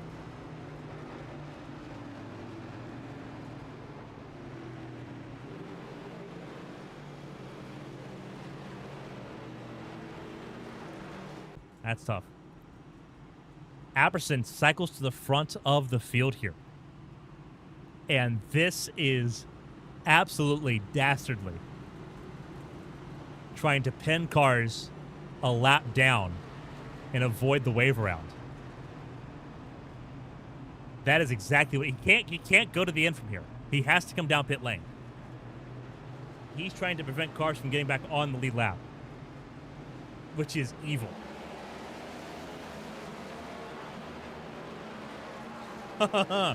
Oh, this is going to be a very interesting restart. Nothing says you can't do it. Nothing says you can't quite do it. And this is going to be an absolutely disastrous restart as a result, because there's so many cars that were hoping for the wave around. Apperson on the oldest tires in the field on from lap 62. Wygant on back on fresh. Everyone's on fresher tires. Wygant, Meredith, Roberts got free pit stops out of that. Oh, good grief. This could get ugly. He's got to be very careful. And it looks like they've extended the yellow by a lap, which was the smart thing to do because no one was in position there at all.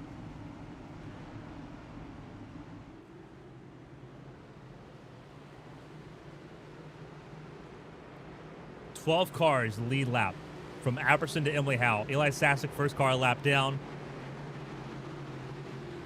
Apperson's praying for chaos. The issue is that he might be in it because he's on those older tires that are now almost 60 laps old. Actually, over at this point. 64 laps old tires for Zach Apperson.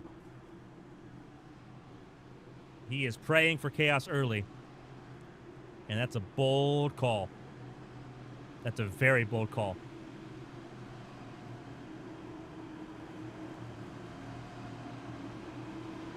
It's not about his race. It's about affecting others. It's a bold game to play. As we get ready to go back racing, green flag flies. He gets a good jump. Doesn't wheel spin there. I was really concerned about the wheel spin. Didn't have to worry about it there. The issue is that now he's got no grip here. Yep, that's what it looks like. And he has to come down pit lane immediately. That's painful. Wygant out in front, Meredith second, Roberts third, Sasek trying to get a lap back here.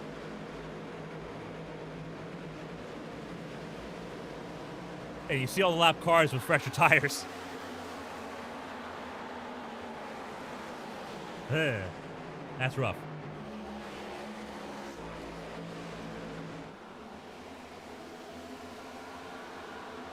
Sasek trying to race his way back to lead lap. He's that fourth car in line behind Bren Roberts.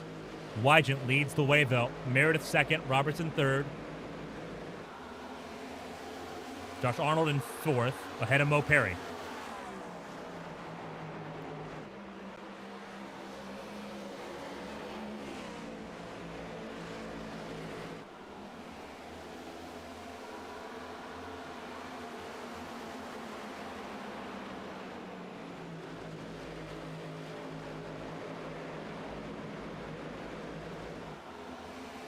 trying to close in.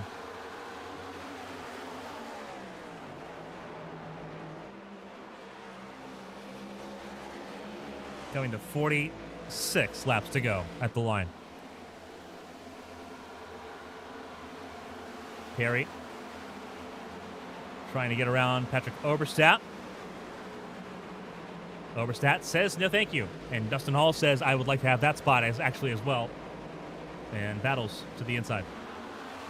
So Perry under threat now to lose that 6th spot. Emily Howe trying to close in. Trying to get around now Brady Smith for 8th. And trouble, caution is out once again.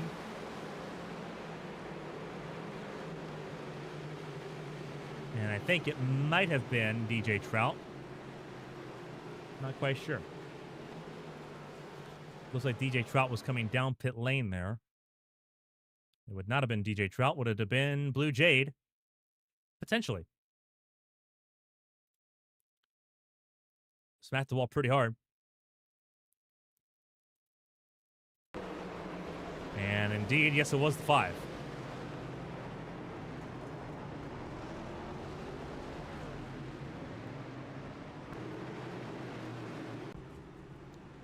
And so that resets part of the field there. Car sliding to a near stop. Philip Snipes caught out by something. Nashville native. A little bit of trouble.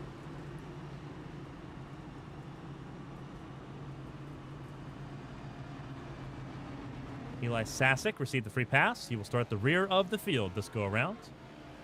Casey Wygant out in front.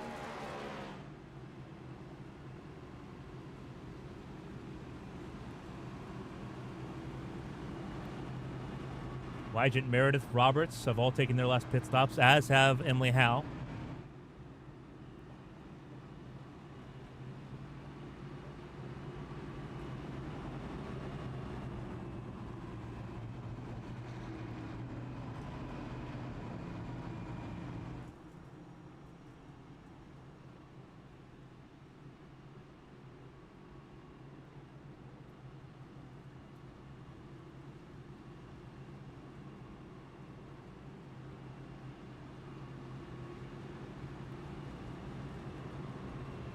Eighth caution of the night. Looking at our 8th restart. Season 3 we had 12. Season 1 we had 19 cautions here. We're still trending better than those races historically. As we double up and get ready to go back racing, we still have a lot of time left to go. A little over 40 laps. It will be 42 laps to go right now. 41 at the line. Wygant and Meredith front of the field. Josh Arnold's looked good all night. He's on row 2 alongside Bren Roberts. Emily Howe, row 3 alongside Dustin Hall, your defending winner of this race. This was the place where he won his last HTL Cup Series win over 3 years ago. A winless drought that needs to be vanquished if you're the 1 car.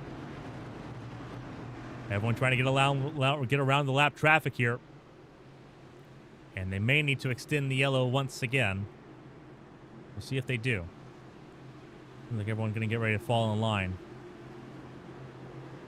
12 cars on the lead lap. As we get ready to go. Sasick tail end of the field. Free pass last time around. Green flag back in the air. Away we go.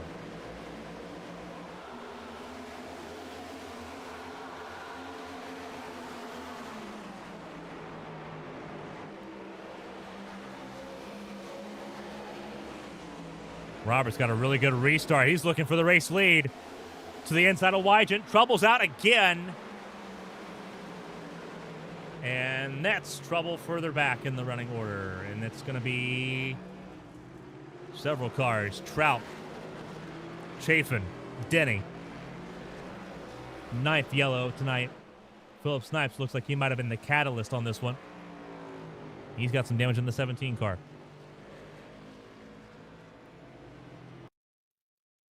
So let's take a look.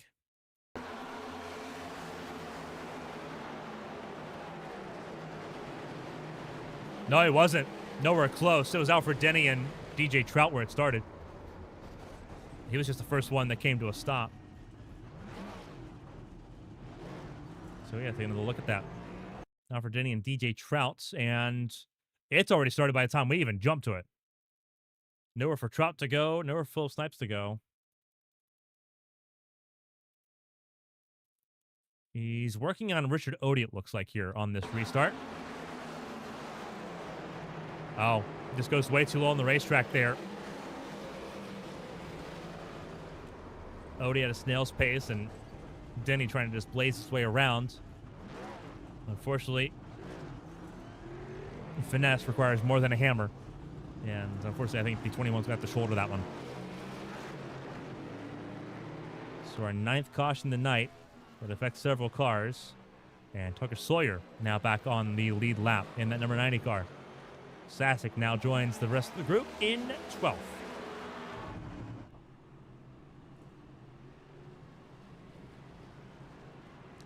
Vern Roberts had a really good restart that last go around. He'll try to do so again.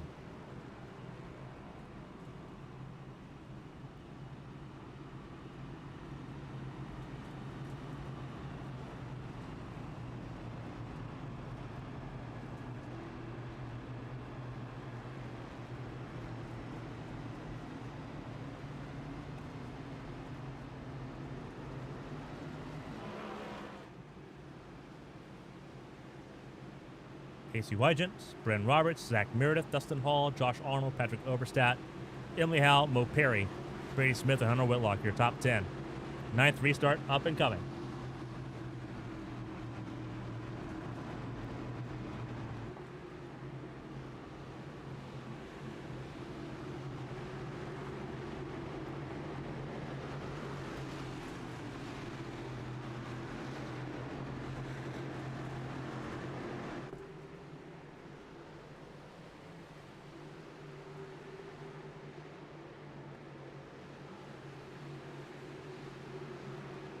First car lap down now is Blake Henderson. He's hoping for at least one more caution. He wants to be back on the lead lap here. We'll see if that happens. 9th restart of the night. Wygant and Roberts, front of the field. We're back underway.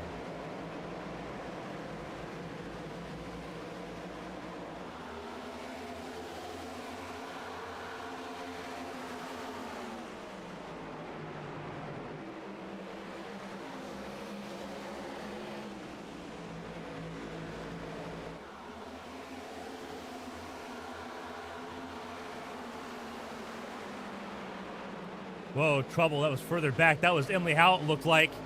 Got really slide. I'm not sure if it was Oberstadt or Howe, but either way, both of them checked up big time. James Wright with a bit of a bounce and a bit of a slide. Can the 14 save it? The answer to that question is yes, but he is now 13th last car on lead lap. But he does keep it rolling. He's been on the right side of the issues so far tonight. And he's hoping it stays green because he's guaranteed a top 13 as things sit. Wygant, fast lap of the race, 26.157.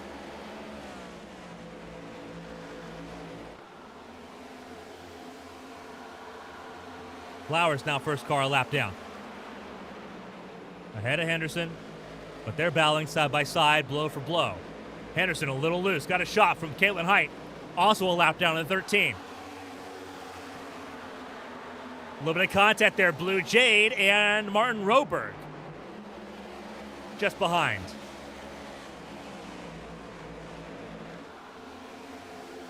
Dustin Hall trying to fight his way around Patrick Oberstadt, his teammate. Arnold in third, just up the road.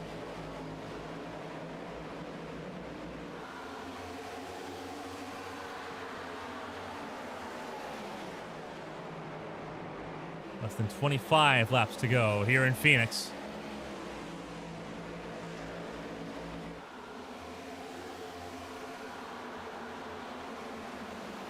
Emily Howe, what a send! Wow! Caught Dustin Hall by surprise. Hall was not expecting that at all. Almost grabbed 2 for 1. And Dustin Hall lost 2 spots in one go. Whoa! Huge shot to the 15. And he was not happy for a reason. I have a feeling that's not over. Not anywhere close to being over. because it threw Dustin Hall from the top 5 down to almost out of the top 10 now. Understandable why he's frustrated by that. That was a hard move. But on the flip side, we've seen it a lot tonight. You don't have a lot of chances to make passes happen. Emily Howe bounced off the fence there trying to get around Brady Smith.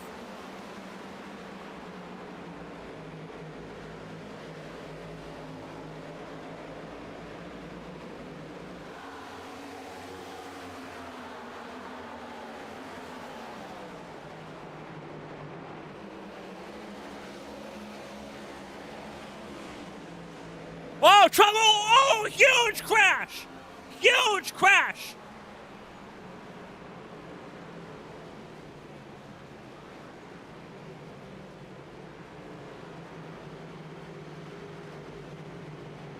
Our 10th yellow tonight.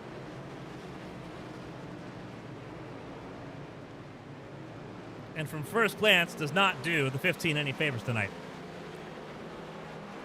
I'd be willing to say quite comfortably, not going to be winning a popularity contest is Emily Howe in car 15.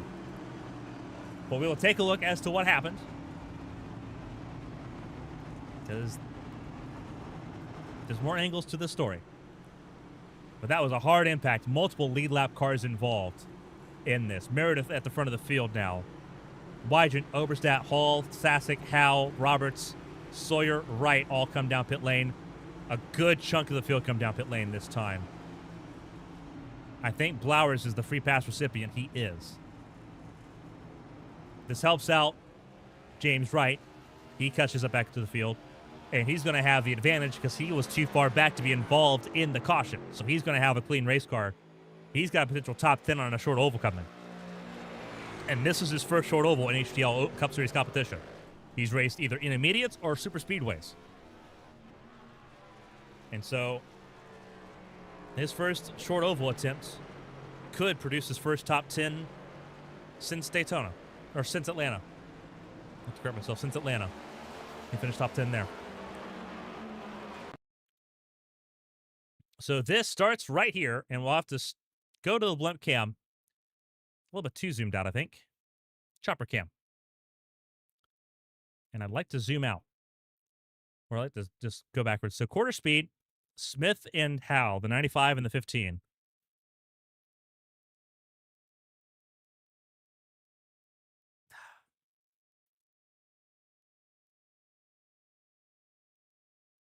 From high above, it sucks. It looked 50-50 from high above. I was fully ready to look at Emily Howe and just say over-aggression once again, as it was earlier that she got away with Dustin Hall. There, I think there's aggression, but Brady Smith's coming up as Emily Howe's trying to come down. It looks like they're trying to clear each other because Emily Howe's trying to over-under, and Brady Smith's just trying to get clear. Emily Howe's thinking over-under to prepare for turn 3. And they just cross over each other, is what it looks like from my screen. Obviously, that opinion, not going to necessarily matter. The officials have to look at that after the race. From high above, it looks more 50-50 than it did on the ground. But I wouldn't be surprised if previous transgressions from the first few laps before this, that double pass attempts, that checked up Dustin Hall, that drew the contact there, I would not be surprised if they don't give that 15 car any leeway. Would not be surprised.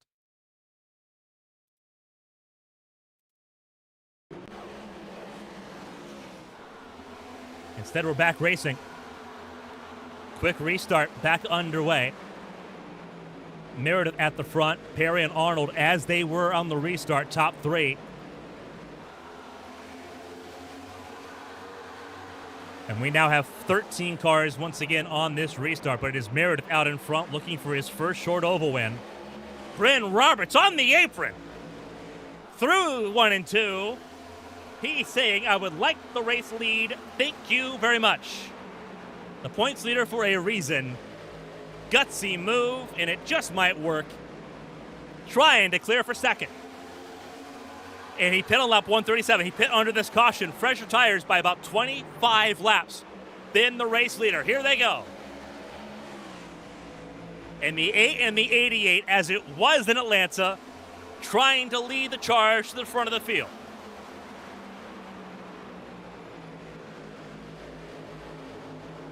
As the battle rages on.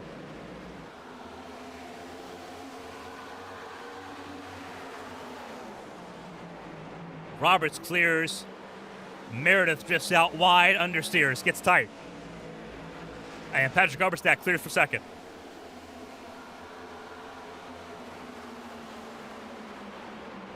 Team owner Steven Oberstadt may not be present, but their top two for Beagle Denny Racing, and caution is out again, and it's for Apperson for the second time tonight. And he looks like he got a lot of help from the entrance of turn 3. In the 11th caution tonight, the chance of us finishing under 12 cautions is now slim to none, and Slim is headed towards the door. Let's take a look at what happened to Zach Apperson here. Second time he's been spun around backwards, and we're going to find out why. This is out of turn 2. Behind Derek Miller, behind his teammate Blake Henderson, ahead of Pereira. And it's not even Apperson where it starts. You see Flores gets turned by Dale Markowski. And he just gets clipped. Flores is going to turn right back to the inside lane. Henderson's clear of it.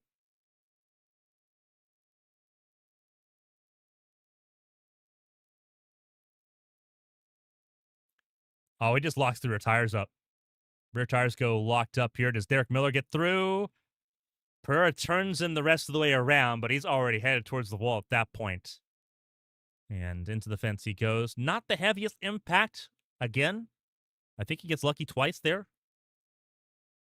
But still not great.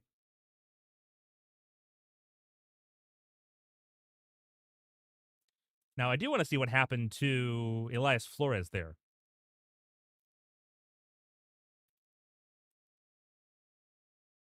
We'll go to the chopper cam.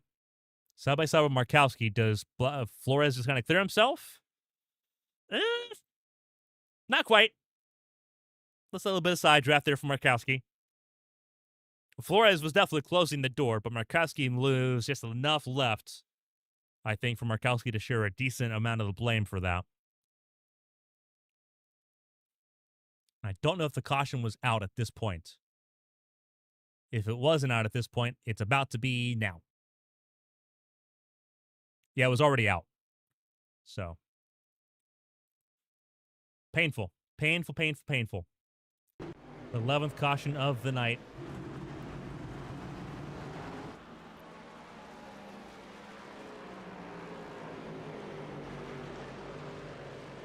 And we suddenly have, looks like 13, maybe 14 cars on the lead lap. Blue Jade on lead lap right now.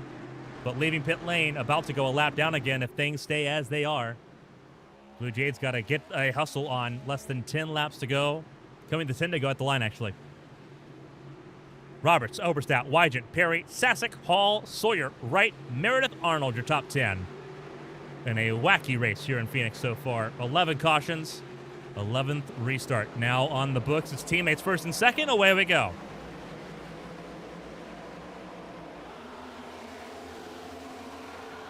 Dustin Hall is frustrating as his race has been. He's top 5 still. In with a shout, looking to the inside of Mo Perry. Dustin Hall also on tires from lap 137 when he came down pit lane, but so is Pacey Wygant. The top 3 are all in the same boat. And Dustin Hall just did the same thing that Emily Howe did that Dustin Hall didn't like. Some food for thought there. And caution's out for the 12th time. And I think it's for Martin Roberg this time. He's the one that went wrong ways round. 12th caution indeed is for Martin Roberg. See him drop several spots to Henderson, Flores, Viscali, and Matthews. He's now the penultimate car, 1 lap down. And Henderson, in those sweepstakes, is now back on the lead lap in 15th. Blue Jade, who came down pit lane for repairs, now catches up to the field. And here's what happened. Oh, unless Henderson got a piece of it, which is going to be not pleasant. Oh, please tell me he got away with that. If it's close. Very, very close as to if Henderson got a piece of that or not.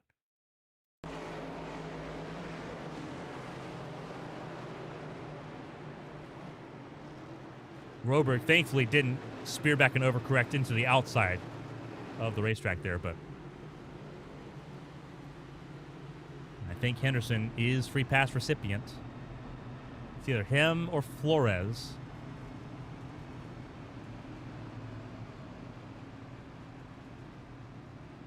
And it's Flores. So Henderson did get a piece of it off of Roberg. And so now he's got to wait. Now he has to go for another caution to have a chance to get back on lead lap here. But that would put us beyond where we were back in Season 3. More cars. We had 31 in Season 3, 38 tonight. Compared to 19 cautions for 24 cars in Season 2.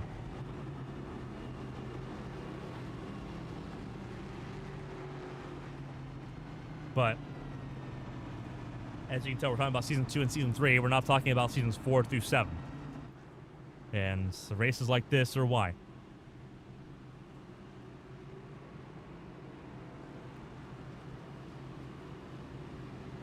When it's been green, it's been fine.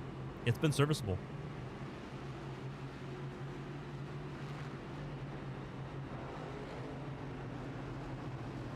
But we have now reached desperation station. We are now at the point now where another caution would draw us into overdrive.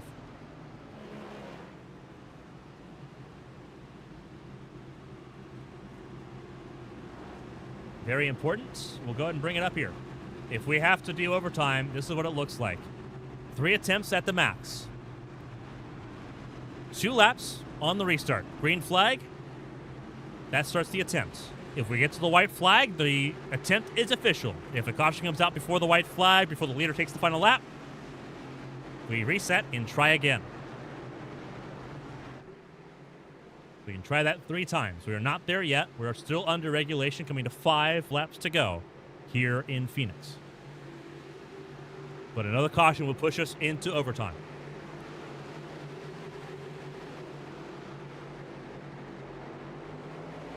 And now it's time for the green flag to fly. We're back underway. Robertson, Oberstadt, Weidgen, and Hall. Perry, top 5. Big surge of momentum from Oberstadt. Not enough to get to his teammate, though. Roberts continues to lead. Hall to 4th. Oberstadt let up early. Caught Weidgen off guard just a little bit because Oberstadt's trying to get a run on his teammate. Tight fight in the top 4. Freshest tires in the field at the front. Weidgen wants a chance at the race lead once again. He's got to battle the 2 Beagle Denny racing cars. And they're door to door down the back straightaway towards 3 and 4. Roberts leads the way. Weidgen in 2nd. Oberstadt 3rd. 3 wide for 4th. Hall stays ahead of it at the moment. Weidgen overdrives. Opens the door for Oberstadt to over under him at a turn 2. Oberstadt just not close enough. Here comes Josh Arnold for 5th around Mo Perry. Coming to 2 laps to go here in Phoenix. Do or die time in the Arizona sun.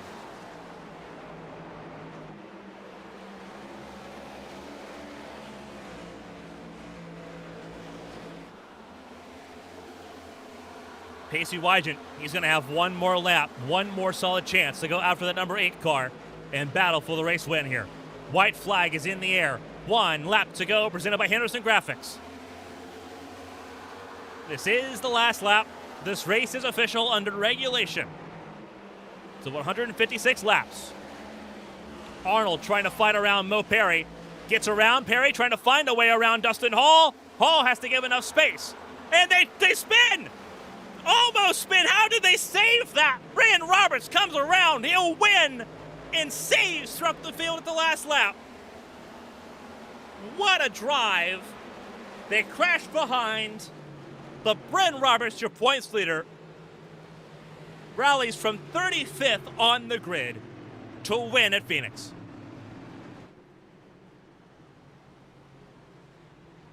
Insanity. Insanity tonight.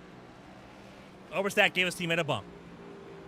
Bryn Roberts gets to burn it out here, and he actually gets to go and visit victory lane here at Phoenix. Your race winner for the second time this season. After winning in Atlanta in a photo finish with his teammate Patrick Oberstadt, they won to it again.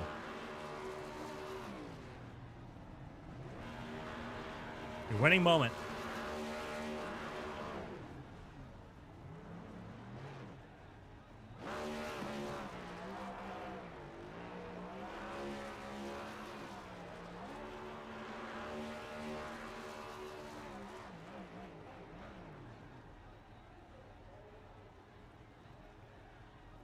Bryn Roberts gets to celebrate. We will talk to your podium finishers here on this broadcast and close out the show here from Phoenix with Kansas coming up in 7 days' time.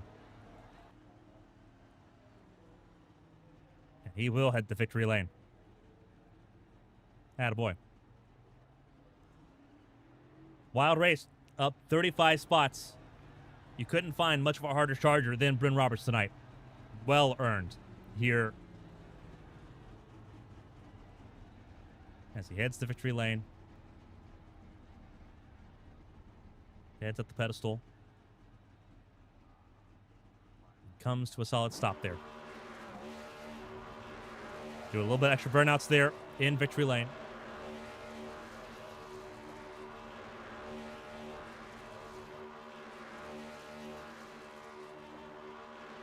And that's where that car will come to a stop once that engine gives up. Absolutely wild race, to say the least. Wild, wild race.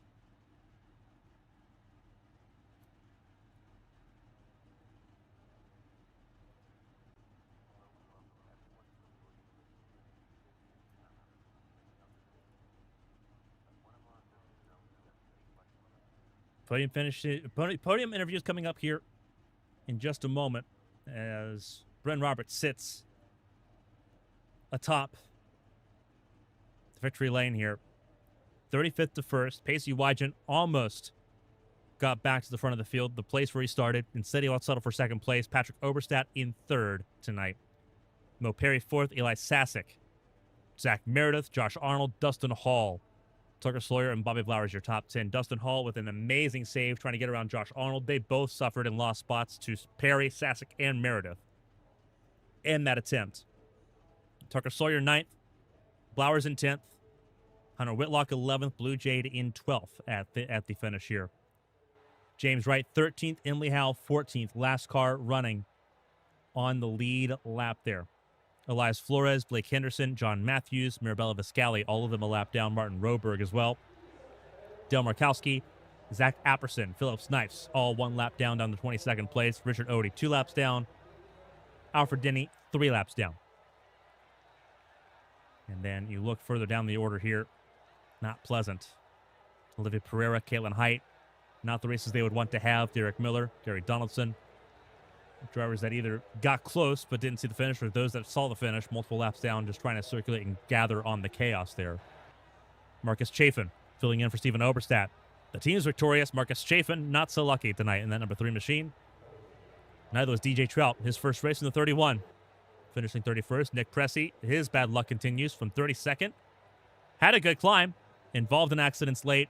Out of the running in 32nd. Billy Thompson, 100th start, ends up in a retirement, 33rd. For the 27 camp, Hunter Peach, the defending champion, out in 34th. 35th, Casey Ellis. Byron Jones, 36th. Christina Ryan and Jason Scott round out the field of 38 tonight here in Arizona.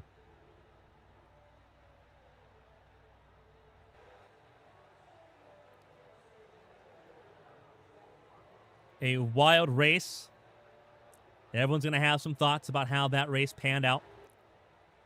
But I think it's going to be overall positive for those in the top 3 tonight.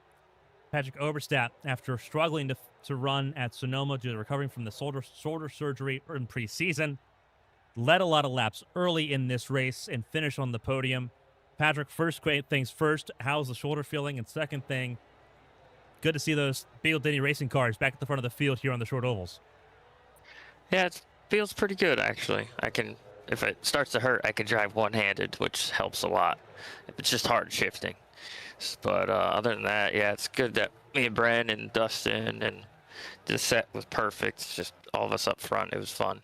It was a lot of fun.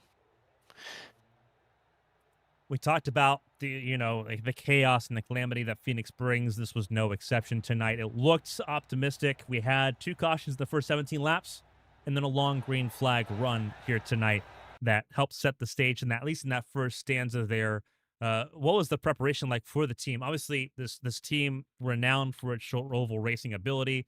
You won at Kern last season. That was your first race win of the season last season. So we knew what the team was capable of bringing. It seems like the team has figured out the open setup side of things with Team Conti now helping engineer those cars. How important was it to prepare for this race? And obviously, did that preparation go to plan? Obviously, Bren Roberts didn't get to qualify well, but he charged to the field and made passing look easy. Yeah, the setup it was hard because they were practicing and just the right front and just the right sides were just burning off, and we just couldn't. They couldn't figure it out, and I guess everyone had that issue. So it was good that it wasn't just us. But thank God to Dustin Hall and Team Conti for the setups. I wouldn't be anywhere near this top 5 position this week or any weeks.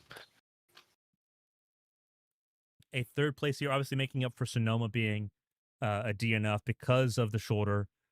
Gets things back on the right track here. It seems like the vibe is still really high there. The team now has all 5 cars secured. Del Markowski, part of the team now in a secured car now for Carolina Beagle Racing in that number 7 machine. 3 cars in the top 10. Dustin finishing 8th tonight. This team looked good. You build on it for Kansas. The competition's only getting tighter as this field goes along. Bryn Roberts getting 2 race wins, the first driver to do so. How do you prepare for Kansas? Because that's a racetrack that this team's really good at, but it looks like everyone's got a number of some kind on those intermediates.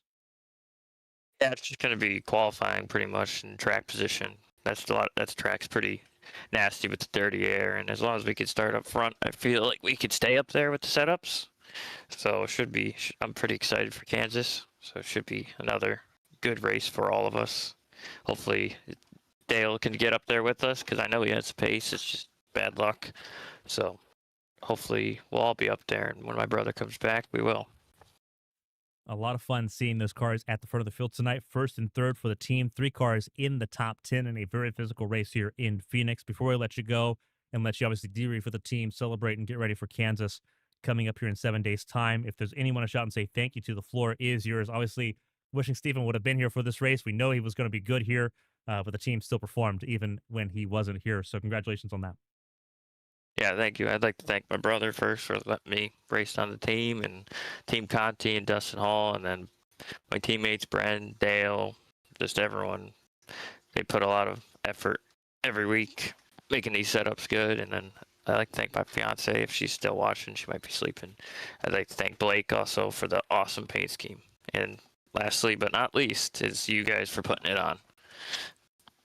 It was a phenomenal race tonight here in Phoenix for the 88 camp. Patrick Oberstadt, 3rd place after starting this race in 4th. Was a strong contender throughout the entire event tonight. Glad to hear the shoulder is on the mend after Sonoma. There was a genuine concern there, but we're glad you're on the mend, and hopefully a sign of things to come here with Kansas coming up here. Another good track for that team in 7 days. Congratulations. Thank you. Have a good night. A great run for Patrick Oberstadt. He finished 3rd tonight. Pacey Wygant. It was a little bit more difficult. Pole position, looked confident. Fastest lap in practice as well, even ignoring the wall riding shenanigans that happened in the opening part of practice. The 00 had pace. Outlier had pace tonight. Obviously, the team did well. Mo Perry 4th, Eli Sasek 5th, Tucker Sawyer in 9th. 4 cars in the top 10. Not a bad number. Walk us through that race, though. It seemed like the stop-start was really affecting that car. Was a short-run pace that was missing? What was there at the end? The difference was just them taking 2 on the pit stop and me taking 4. Yeah, go back. I guess I would take 2. but nah, I took 4, and I wasn't able to get through traffic as well as they were. I just kind of had to follow them up through, and as we all know, with the next gen car, it's impossible to pass once you get single filed out. So it was a great race by them, Bren and Pat, and got to move on to next week. Obviously, so race wins are important, but they're not guaranteed into the playoffs like what we've seen the last few seasons here in HTL. Second place is still very important. The way it's scaled up, second places are pretty valuable as well here. Pole position, and you talk about the track position being important, just not having it at the end there. Kansas looks to be another very track position oriented racetrack, according to those we've talked to going into the race next week. Outliers got good setups. How do you refine and improve the philosophy of the setups? Because obviously, long run pace has been the name of the game, and when the long runs are there, the ascent cars look unstoppable. But how do you sort of refine that? How do you get that short run pace to be able to clear these Chevrolets that have become a consistent thorn in the sides of just about every Toyota in the field? I'm not really sure if it's setup side. Obviously, Outlier's been bringing us amazing equipment, so I think it's just on the drivers at this point. Really, we're all kind of accustomed to just let the race play out, save the tires, except for Eli. Eli's a madman on a short run. But who didn't know that? But most of us were just laid back. We're not really pushing the car too hard on the short run. So that's why we seem to struggle, even though we have the speed.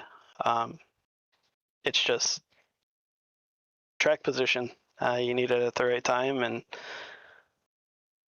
if you can't pass, you got to put yourself up there strategy wise, and that's literally what lost the race. And it had nothing to do with speed or anything like that. It was just strictly the two cars taking 2 tires and me taking 4. That is essentially what lost the race tonight. So I had the short run pace tonight to keep up with them. I just couldn't do anything because of the air.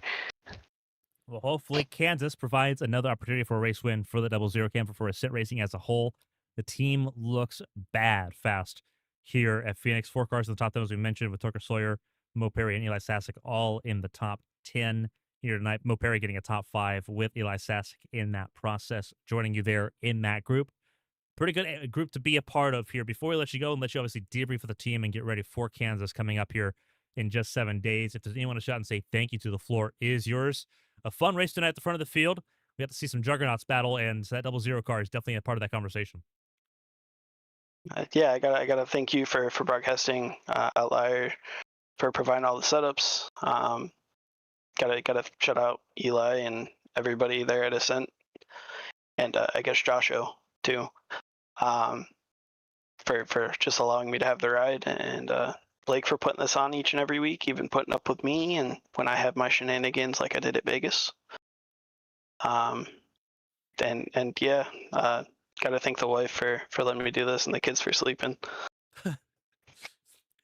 Well, we hope you had a phenomenal Father's Day weekend. A great way to come back from that is get pole position and get a podium here in HTL. The championship conversation remains pretty firmly with the 00 in it after 5 races up there in that conversation. Pacey, congratulations on the podium and the pole position, and good luck in Kansas next week. I know we'll be talking to you again very soon. Thank you. And we move to the man of the hour. Car number 8, the first driver this season to grab more than 1 win, and he had to climb to the field to do so. Hit the wall in qualifying, had to start 35th, up to the front of the field to finish first tonight, and it took a lot of work to get there. Had to avoid a lot of crashes in the way. Bren Roberts, walk us through it. That 8 car, it had short run pace, it had long run pace, it was good in the middle runs. Walk us through sort of just what that car felt like, because there was nothing stopping that machine tonight. Yeah, I mean, it felt great. The Team Conti setups, especially the ones that have been massaged on by Dustin for the specific circumstances in these races. They feel great from the jump. They feel great all throughout the race, all throughout the run. And, this was no different. The only issue I had was that I drove my car out too far and hit the wall in qualifying. And uh, I have no issue saying that it was maybe the hardest race to pass, like ever. You catch a group and you just kind of stall out. And I don't know that I necessarily, as a driver, had the pace to challenge for a win, but I also have no problem saying that I got unbelievably lucky and caught that caution in the pit cycle just right, which I've been on the other end of it and I know how that feels, but it feels to be on the good end of it for once. And took 2 tires there, and me and Patrick worked together great on those last couple restarts, and we were able to hold off Pacey in the field. And so just right place, right time. But I feel like I had to work for it those last like 30 or so laps at least. And that's what we love to see. We love to see drivers working for those race wins. It's important to grab them, but it's also important to fight for them here as well. And nothing was given to you tonight from 35th to 1st to make things happen. We talk about comparisons from how last season started. This team started off hot, had to adjust to the open setups that emerged post-Charlotte. You don't have that problem this season. It's open setup all the way through, except for the plate races, which I think everyone's sort of in the same box was in the same box last season anyway. You don't have that adjustment period to worry about. How important is it to start off this strong, knowing that there's no random curveballs coming your way and that you can try to just build on this, especially with races like Kansas coming up, which are right in the team's wheelhouse, especially in your wheelhouse. You and Patrick have been phenomenal at Kansas the last couple times we've been there. How important is it to have that momentum and also know that you've got that consistent run all the way through this time? Yeah, it feels great. We didn't know the open setups were coming until they did last season. So, maybe there could be some random curveball that gets thrown in the season. We just won't know until it happens. But to come out this strong as a team, even Tombstone and Unforgiven, what the performance they've been able to have, it isn't just Beagle Denny Racing. We're all working together to better ourselves, and I think you can see that on the racetrack. But yeah, that Sonoma last week and then Phoenix, these were definitely not 2 races that were circled on my calendar when I saw the schedule come out. So to come out here and get a win and obviously a great run last week at Sonoma, and I believe that I should still have the points lead, I think. Oh, 100%. Not even close. Okay, yeah. I just knew I scored no stage points, and I'm sure Emily and Caitlin and all of them were running up front there in the stages. So I couldn't have asked for a better start to the season. So eternally grateful to everyone who's put into this. Before we let you go and let you celebrate your race win, your second of the season after winning in Atlanta earlier on this season, if there's anyone to shout and say thank you to, the floor is yours. Congrats on your second win. Kind of beginning to collect those Infinity Stones. You got to win on an intermediate. You got to win on a short oval. Looking for a road course win. You got a few of those left. And a super speedway win. Actually, no. I guess you can count Atlanta as both. So the gauntlet's still on. Before I let you go and let you celebrate, though, the floor is yours. Congratulations on your second win this season. Points lead still intact and expanded from how it was when you entered. Yeah, as always, thanks to you for the broadcast. I don't know how the racing was up front because quite frankly, I wasn't even close to see it. So I hope it was a good race for at least the first half of it. Thanks to Team Conti and Dustin, obviously, for all the work that they put in with these setups that they provide us. Thanks to all of my teammates, Steven, obviously, for giving me the opportunity 2 seasons ago now to come out here. And then Patrick ran super, super good today. He was probably the fastest car out of all of us. And then Dustin, just couldn't quite get up to the front, but he was just as quick as Patrick. And, me and Dale were back there fighting and clawing and doing what we could. And unfortunately, he just didn't catch the right end of the pit cycle. So thanks to them. And Henderson Graphics, great paint schemes. I think we have the best looking paint schemes in the field. So thanks to all of them, and I'll see you next week. Brendan Roberts, race winner for the second time this season. Points leader still after Phoenix with the second race win. We got to see him park in Victory Lane. I know we'll talk to you again at some point before we get through the end of July. Obviously, a lot of races coming up here. Kansas right before the 4th of July. Brendan Roberts, enjoy it, and good luck in Kansas next week. Thank you.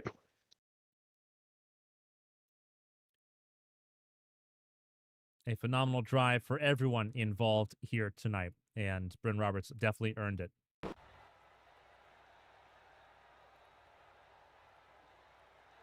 That being said, we are not doing victory lane tonight. I've got stuff to attend to post-race here. I do appreciate everyone. We will try to do more interviews. We'll try to do, because we have a week break before Kansas. We'll try to do an extended countdown to green next week and talk to some drivers for those that are on Patreon. So no victory lane tonight. We'll do a countdown to green on Patreon next week. So we're going to end it for everybody at the same time tonight so we can get everything moving and ready for tomorrow night's race in Kansas for the Challenger Series. That being said, we hope you join us tomorrow night, 8 p.m. Eastern Time, for the Challenger Series from Kansas. The trucks have been electric. It's been otherworldly seeing some of the drivers in HTL race those trucks. We hope you join us, whether on the racetrack or on YouTube or on Patreon. And if not, we'll see you on Thursday for the Kart IndyCar Series from the Tricky Triangle, Pocono Raceway on Thursday. On behalf of everyone here for HTL, all of its partners, and everyone here at Avian Studios, I'm Carmen Sienna. Thank you for joining us. Stay safe and stay healthy. Until next time, so long from Phoenix. So long, everybody.